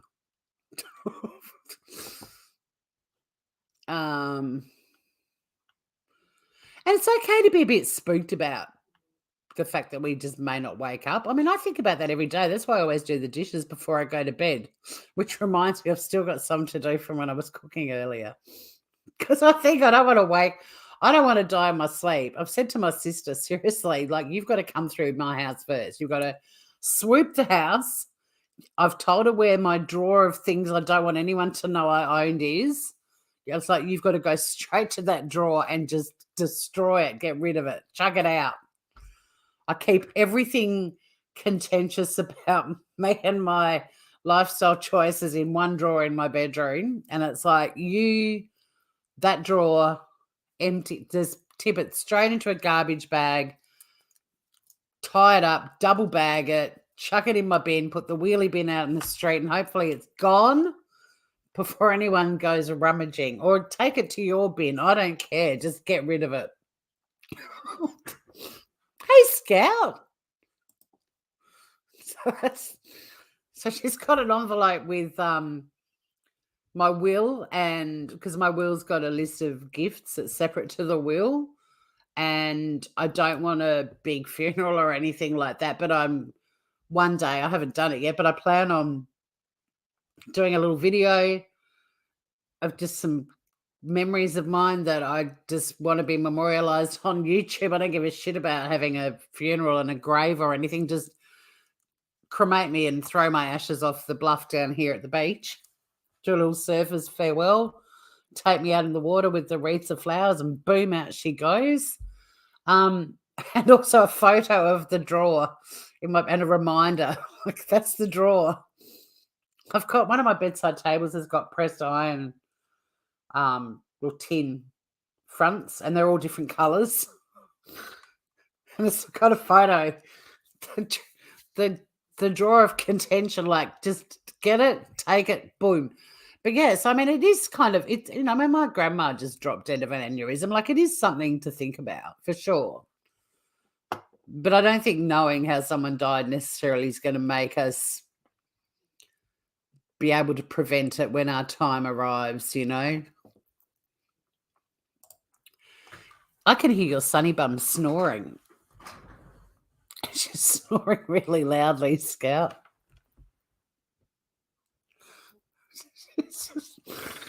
She's just living the dream, that one.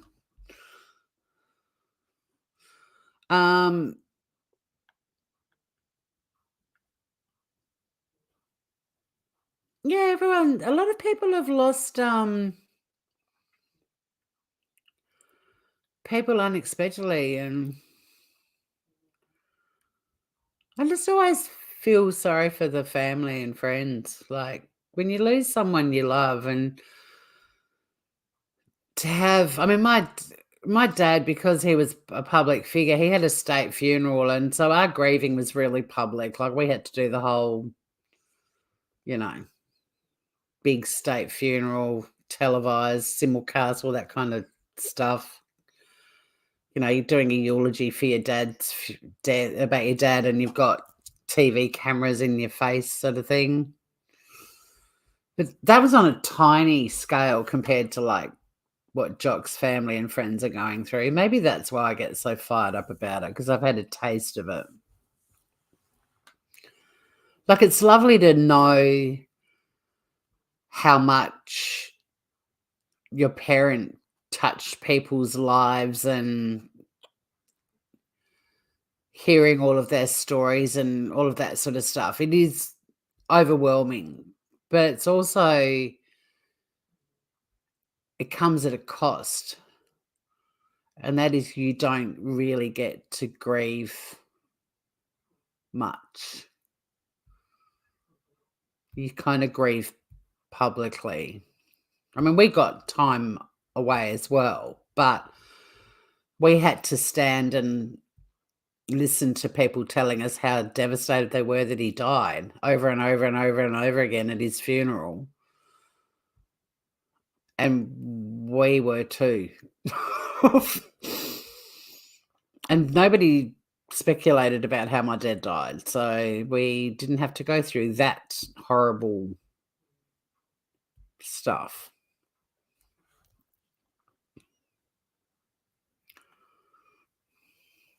The drawer. You went a horse drawer. So did Dad. We found what he wanted at his state funeral after we'd had it, and he wanted to be taken down the streets of Hobart in a, well, actually, no, was he a horse-drawn carriage? I think he was like like with the coffin on the back and and he wanted a naval ensign. He didn't want the Australian flag. He wanted this naval flag draped over it. And he wanted to be on the stage where the state funeral service was held, but he'd actually been cremated. He died on the 19th of June, and he was cremated the following week, and his state funeral wasn't until the first or second week of July, because Dad died around the same time as Hazel Hawke. For those of you non-Australian, she was the wife of an Australian Prime Minister, Bob Hawke, and the lead singer of Yothu Yindi, a very popular Indigenous Australian band. And Dad died. So there were a lot of state funerals being planned. So Dad was, on hold for a while. So we didn't have the coffin on the stage and the naval ensign. And he didn't get the coffin coming down. He wanted us to walk behind like Princess Di. Talk about grieving publicly. Like, he wanted us to do the Prince Harry and William walking behind the coffin past thousands of people in the streets of Hobart. Jesus, Dad. So, yeah, fortunately, we didn't actually find his wishes till after we'd done it. I know. That's what everyone says to me. They're like, who cares? Like, and my sister said the same thing. She's like, so what? I'll do the dishes. I'll clean your kitchen. You're dead. Like, it's the least I can do. And it's like, yeah, but I don't want anyone to think that's how I lived. And then there have been nights in my life I've got home and I'm like, well, if I die overnight, at least I don't have to do the fucking dishes in the morning. So.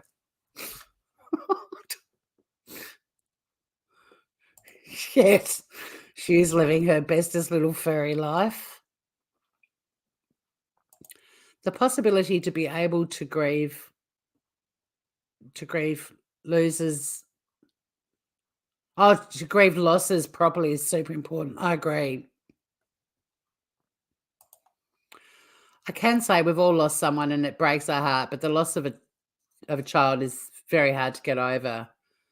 We're not supposed to bury our children before us. No, and I mean, that was one of the factors I considered when I was deciding whether or not I was going to have children, and I decided not to. And that was part of my reasoning for that. Call me old-fashioned, but what happened to respecting the dead? I find it shameful to dishonour a dead person. Totally. And it's dishonourable, everything that's been going on with Jock. Like, but I mean, we look at YouTube and the way people talked about Shanann Watts. Like, I was raised, that you don't speak ill of the dead. Full stop. Like, bad juju if you do. I've lived in Asian countries and they're even more full on about speaking ill of the dead. On YouTube, people don't give a shit. They say the most horrific stuff. It's vile, and it's so confronting too when you have been raised to not speak ill of the dead, and to hear the way people, even like the Idaho 4 victims, and speculating about what they were going through and their injuries and all this sort of stuff, that none of that information's out there. Like, it just, who are you people? Why do you feel entitled to do this? And for all the people that say, all the victims' families and friends should stay off social media so they don't hear this stuff. No, fuck you. How about you just don't say that stuff ever? Victims, friends and families, like, I mean, the Rucheks, of course they're on social media. Their daughter was all over social media. Why shouldn't they be allowed to go back and watch videos of their daughter and not have to see a heap of horrific comments that random strangers on YouTube who've stalked her Facebook page have decided to add because she had bloody loose privacy settings? Why shouldn't that be somewhere that you respect and let her family and friends just go there to remember her? Who thinks that they're entitled to go onto her page and leave horrible comments about her and then have the gall to turn around and say, they should all stay off social media? Go fuck yourselves. You stay off victims and families of victims and friends' pages. Mind your own business. Be a decent person. It's actually not that hard. I honestly don't think any of these people on YouTube that spend all of this time just being vile and disgusting are going to be lying on their deathbed thinking, wow, look at what I achieved in my lifetime. Wasn't all that time I spent being a horrible person worthwhile? And then when you die alone and there's no one there holding your hand when you go, surprise, surprise, maybe you'll die with mountains of regrets, which is something I never want to do. And the best way to avoid dying with regrets is to not be an asshole. Simple as that. Motherfuckers. That ball-breaking toddler or whatever you call me, human animal, she's coming out.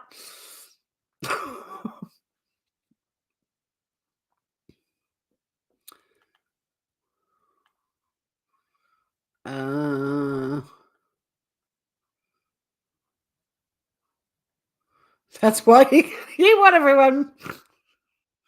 Joey, I doubt, touching wood here, I doubt you're going to go before me, but Dales, if you do, I'm going to be behind you. I'll walk behind you down the street. I'll be wailing like a banshee, and all of your friends and family will be going.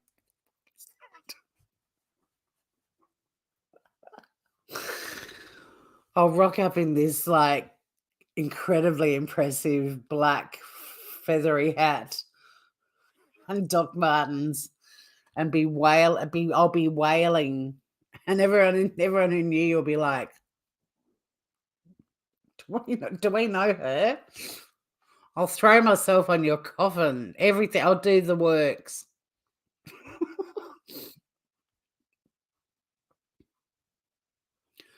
My friend's mum just passed about a month ago. It was a small service. The hearse, no joke, was like the Queen's.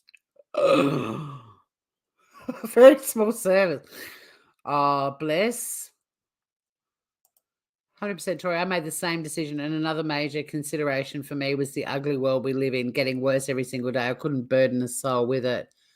There you go. Interesting. Yeah, that was another thing I factored into. It amazed me how many people had babies during COVID. Like, oh, hang on. I'm not allowed to say that word on this channel. That's just a little warning for everyone too, guys. Fortunately, none of those articles mentioned another aspect that was being discussed regarding Jock's death. I was a little bit outspoken about this group of people that are just pouncing on anyone's death and claiming connections to the C word. I got a warning from YouTube. So I've had to put all of those words, even though I was, soapboxing is great around here because we're passionate about what we want to talk about. Do I have to open a different email up? So yeah, mods of all my channels, if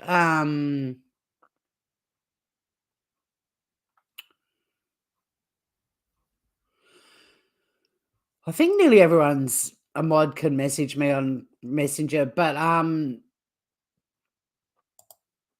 can't have any discussions about the global pandemic, like me calling out the sea theorists and saying that it was horrible that they were doing that with Jock got me this warning from YouTube.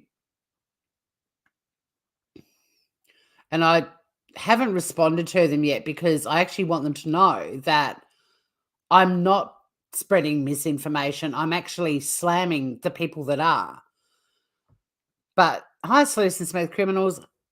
This is from YouTube on May the 24th with the subject matter, YouTube removed your content, with a little bullhorn.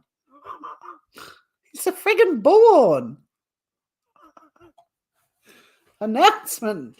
Oh my God. Can I screenshot? Am I going to dox myself if I show this screen? No. God, that's hilarious. I hadn't noticed that.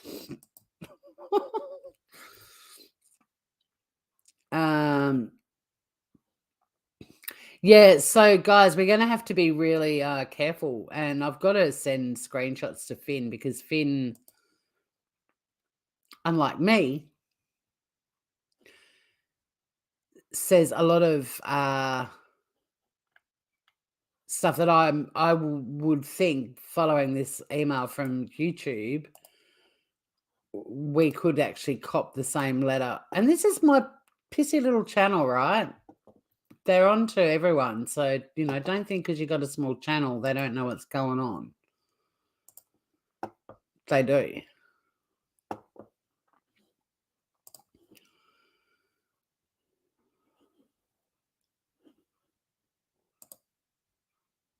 Okay.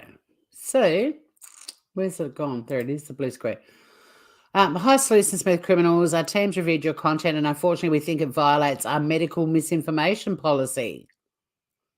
And I'm bummed too because there's a frigging typo in my thing. Who murdered my car? Who murdered my car, my knee, my house, and my computer? We know this might be a little bit disappointing, but it's important to us that YouTube's a safe place for all. If content breaks our rules, we remove it. If you think we've made a mistake, you can appeal and we'll take another look. Keep reading for more details. And then I'm not reading this bit out because even saying it was how I obviously got picked up, but you guys can all read that. That is exactly the opposite of what, well, it wasn't, yeah, it was the exact opposite of what I was actually saying. I was saying that these days, if somebody youngish dies suddenly, there are suddenly gazillions of articles and a hashtag that I'm not repeating that goes out there. And I've even had people tell me to watch a documentary about it, which I did. And I got like 10 minutes in and it's the most gigantic pile of shit I've ever watched. Yeah. And then you can click on it and you get more info. Because it's the first time, this is just a warning. If it happens again, your channel will get a strike and you won't be able to do things like upload, post, or live stream for a week. Sincerely, the YouTube team. So, yeah, I am going to, well, I'm not going to appeal it because it was just a warning. I don't want to get on their radar for being difficult. But I just want to say, au contraire, YouTube, I was actually speaking about how despicable it is that anyone who loses someone at the moment, whatever age they are, but especially if they're, say, under the age of 50, people automatically go to that global pandemic and that medicine that is meant to reduce your symptoms and blame that for the sudden death. And it's not good. It's horrible. It's no different to this other speculation. Because so many people are dying and do have underlying issues and so on. Do their families need these sea theorists on the planet telling everyone it's because of the whole... Look, I can't even talk about it without getting... there's no way I can discuss it without probably getting a strike. But yeah, just in future, guys, I have put words in which I hate censorship, but I can't risk losing my channel, this channel. Like, if that happens, you won't ever see me again. I'll just be like, I'm gone. I can't do this YouTube thing. There are people on YouTube bloody doxing people and calling CPS and SWATs and defaming people and harassing people and bullying people, and they're all just getting 1,000 views a day and a show, a live stream, and gazillions of money thrown at them. And I'm just trying to be a voice of reason, and I just keep getting strikes, and it just... I'd leave YouTube. I'd be like, see ya. I'd do a little video. I'd send it to Mel and tell her to send it to Joey and anyone else who puts stuff on their channel, Joeman, whoever. And I'd be like, I think it's, yeah, I only post kitty videos. Exactly, Joeman. Kanga, you can stay up on there. Soapboxes are more than welcome Do they have a disgusting humour? Thank you. Thank you. Yes, so stay on your soapbox. Yeah, a disgusting human beings policy. I'd like to see YouTube create and enforce it. Exactly, but no. I'm saying how distasteful, disrespectful, and horrible it is that anytime somebody dies now, that mob swoop in and they've got this trending hashtag. It doesn't matter who the person is. And even when the truth is revealed to the family and friends, and possibly publicly if it's a coronial inquest or whatever, there's no retraction by them. They don't give a shit because they're already on to the next person. It's fucking disgusting. But yeah, all the stuff we see on YouTube, I haven't got 700 subscribers, and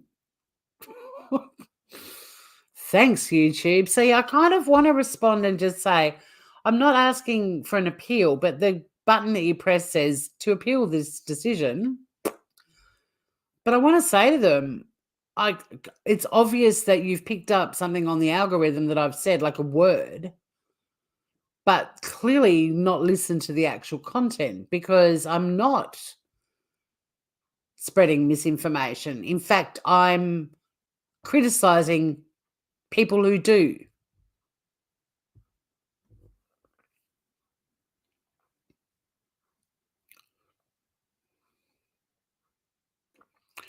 I find it's contradicting the violations in live chat as the reviewed content often has more violations in the chat. Well, yeah, I mean, I did have someone come into my chat the other day, and I was talking about Jock, who did go down that road, and I told them not to. I asked them not to. I didn't tell them, but I said, nah, can't go there. That's exactly the stuff I'm talking about. But, yeah. Someone, yeah. Yeah. Because of that, I freak out every time I get a strike on my channel. I don't post anything until the grace period is done.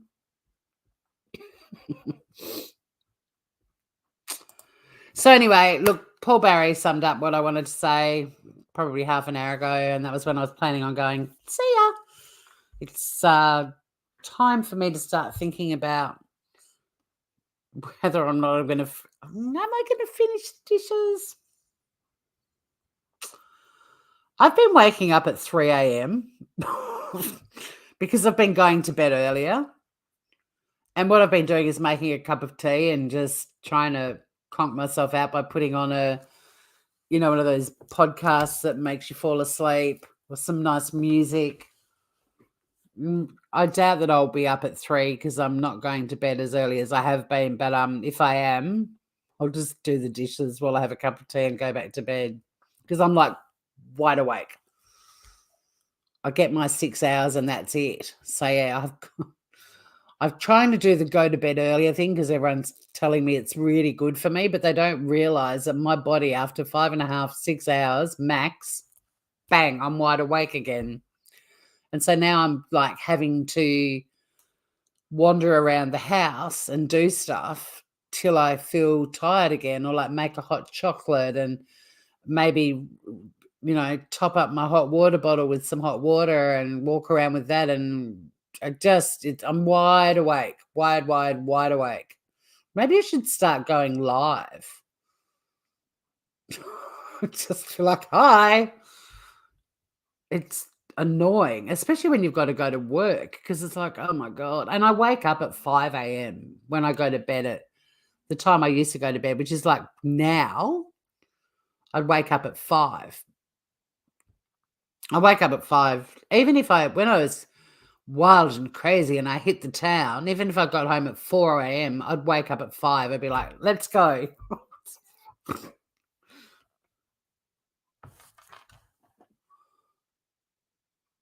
You just turn on Gray. Yeah, he's a great cure for insomnia. No offense to Gray, but he kind of is. 3 a.m. is the spiritual hour. The angels and your spirit guides are educating your spiritual side. Huh. My mum died at 3 a.m. and another friend of mine whose mum just died, she died at 3 a.m. as well. Stop looking in that blue screen light.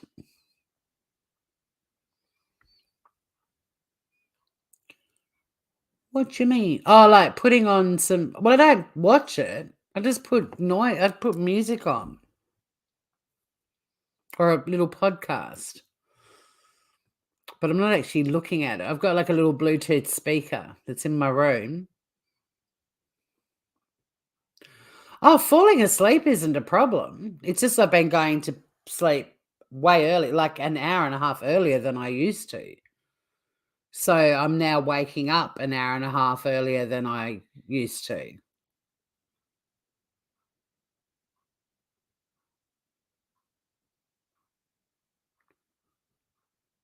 If that's what you...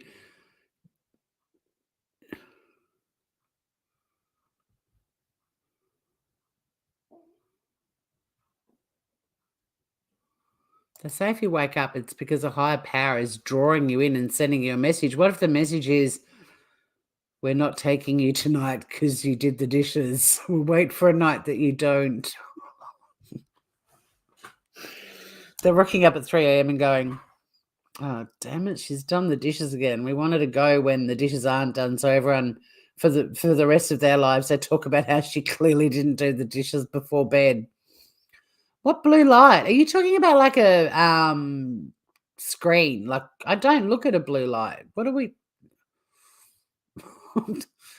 I mean, tonight I will be going to bed straight after being live on YouTube, but I'm not normally live at this hour. Like, even when we do batshit, it's all gone, done. I'm in bed by 10 sort of thing. I will be going straight to bed from this live.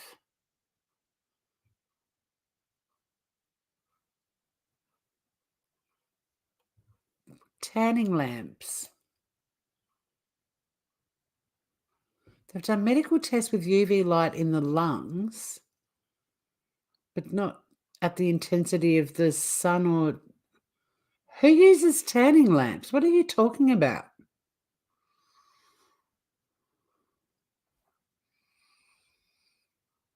They're banned in Australia. Are you implying I use a tanning bed? No, they say at 3 a.m. you wake up then because the higher power is drawing you in and sending you a message. Yeah, and the message is, you've done the dishes, so we're not taking you tonight. We're going to take you on a night that you haven't done them. So please make sure you have your nice bloomers on, not those ugly granny bloomers. First responders, do talk. Oh, you're talking with Kanga about UV light. Okay, cool. I was getting really confused there. What if you sleep in the nude?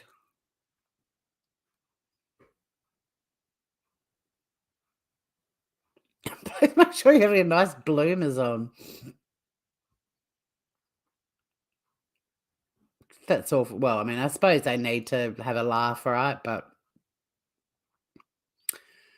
yeah, what if you sleep Rudy nudie? What happens then?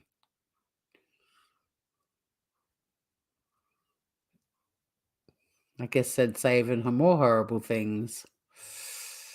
I'm dead. I won't care, except for everyone talking about how I hadn't done the dishes. Well, I think we're going to wrap this show up, 2 hours. But I'm really glad that I finally got to talk about Jock and share the delight that he was with those of you who didn't know who he was.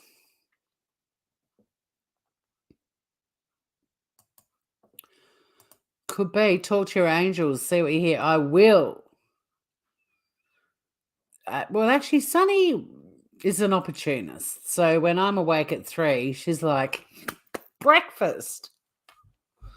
And I'm like, there's so not. And then I feel guilty because I don't... If she gets in the habit of thinking she's getting breakfast at 3 a.m., my life is going to turn into hell. It's bad enough that at 4 p.m. every afternoon, she's like, and what time do you call this? And it's like, it's not dinner time for another hour. I feed her at 5 o'clock. She's got like granny's dinner time. Doesn't adjust with daylight saving. But I feel bad because I get up and put the kettle on to make a little milky drink because that makes me go back to sleep. And she's looking at me like, well, how come you're having something and I'm not? So I might give her like a few extra bits of kibble, like some kibble or something. But yeah, she's working on me.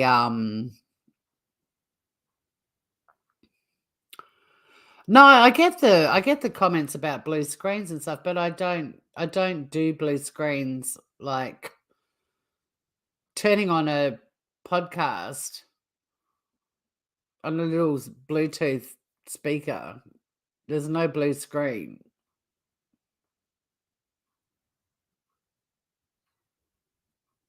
I mean, I usually have no screen time for at least an hour before I go to bed. That's my preferred thing to do. If I could even do 3 hours before going to bed. And I've got a lot of time now. Like I've started scheduling my life to make it amazing.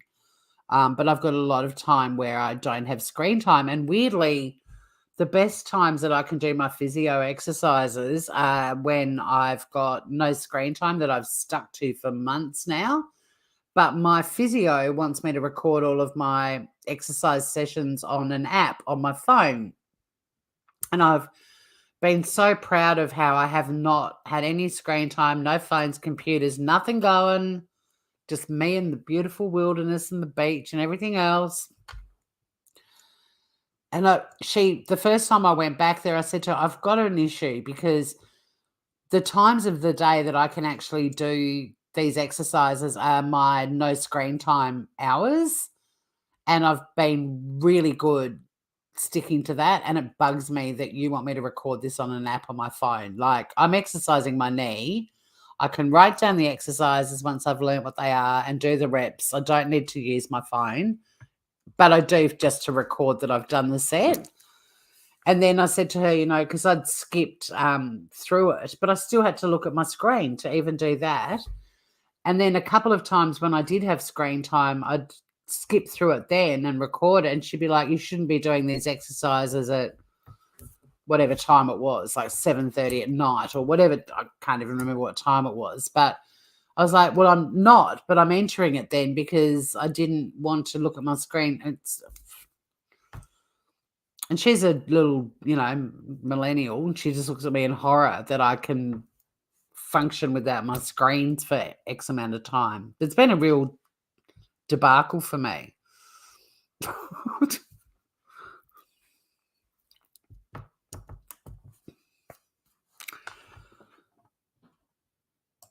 Oh, if you're naked, it's easier to put you in the body bag because you're slippery. Yeah, the pubs are the same. If you have a snack or a beverage, where's mine? And also they, not drinking coffee before bedtime. And if I get up to go to the loo, she's all like, yoo-hoo! Or she wants me to chase her, like at 3 a.m. I'm trying to just, like I'll go out on the deck and get really cold and then be like, oh, I just want to go back to bed and get all warm. But that doesn't work. I just get frostbite. So then I'll be sort of just wandering around the house and straightening a painting and giving my flowers a water, whatever, my plants. And then she'll get the zoomies. And it's like, oh my God. And then I'll go to bed. And the next thing I've got this cat using me as part of her obstacle course. Do cats sleep so much because they're not on social media all the time? I have no idea. They're just nailing life, really. My cat is an eating machine like clockwork. Vet said he's healthy. Yeah, Sonny's. But every night, if I'm home, like if I get home from work, she doesn't get at dinner till like 6 or 6:30. But if I'm home, 4 p.m. And so that's become one of my times that I just go for a walk or I go to the gym. I just go out into the garden. I just go. I just find something to do. I'll be like, right, I better go to the shop and get those bits and pieces I needed before dinner. And I'll just take an hour doing it. Ever since daylight savings been 4 p.m. and I'm like, no, no, no, no, no. Plus, it's starting to get dark. Like 5 o'clock when she has dinner, it's dark now. So in her mind, she gets fed as it starts to get dark. But, oh, it moved. It's in a slightly different position. But guys, thanks so much for hanging out. I hope that you found this live interesting, and especially that Australian media outlets are being called out so much more than I've ever really seen before. I was so heartened to see that because it was really upsetting me, and just the amount of headlines. I mean, some of those articles covered some of the things that were said, but it was literally page after page after page, and it was all just horrible, horrible, horrible, horrible stuff. I feel proud that there are media outlets here that have big audiences and that are speaking up, and hopefully some of their subscribers, readers, listeners might rethink the way they disseminate information as they find out about it, and also critique where it came from and be more responsible with it, and practice kindness to those who are grieving by keeping your opinions private. Because I don't know when human beings decided that we are all entitled to know everything and straight away, but it's a huge problem, especially in the true crime community on YouTube. Patience is a virtue, and just wait, because even when the truth comes out, does it bring Jock back? Is it still tragic that somebody died at 46, leaving behind 4 children and a wife who adored him? It doesn't. All it changes is that you can tell someone that you know how he died. And then after you've done that, you'll start talking about the next thing that everyone's talking about. But yeah, I felt really heartened and reassured, and it was a good opportunity to do it because it's so on point with this channel and what we do here. And I'm not just about calling out American idiots on YouTube. I think sometimes throwing in an Australian story and just showing how we do things here, whether it's good or bad. On this occasion, mainstream media, horrific, surprise, surprise. But on this occasion, I think I'm pretty pleased that there are people in Australia who think the same way and who are starting to be very vocal about it. Because something's got to change. We've just come through something where people didn't even get to hold the hands of their loved ones as they died.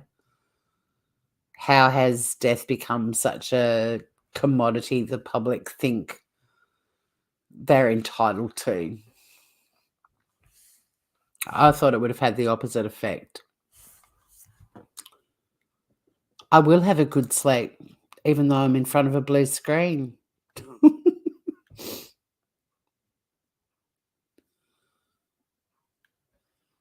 It was good, I think, Scout. I think you'll enjoy it. I hope you do. And thanks for hanging out, Joman, Miss K, Scout, all the people that were here earlier, Humanimal, Joey. Who else was here? Kanga Blue. I know there were more people I was chatting to, and now I can't remember who they were. Miss K, did I say you? But yeah, thank you, everyone. And Jock Zonfrillo, rest in peace. And hopefully your family will be left in peace now too. See you groovers all again very soon.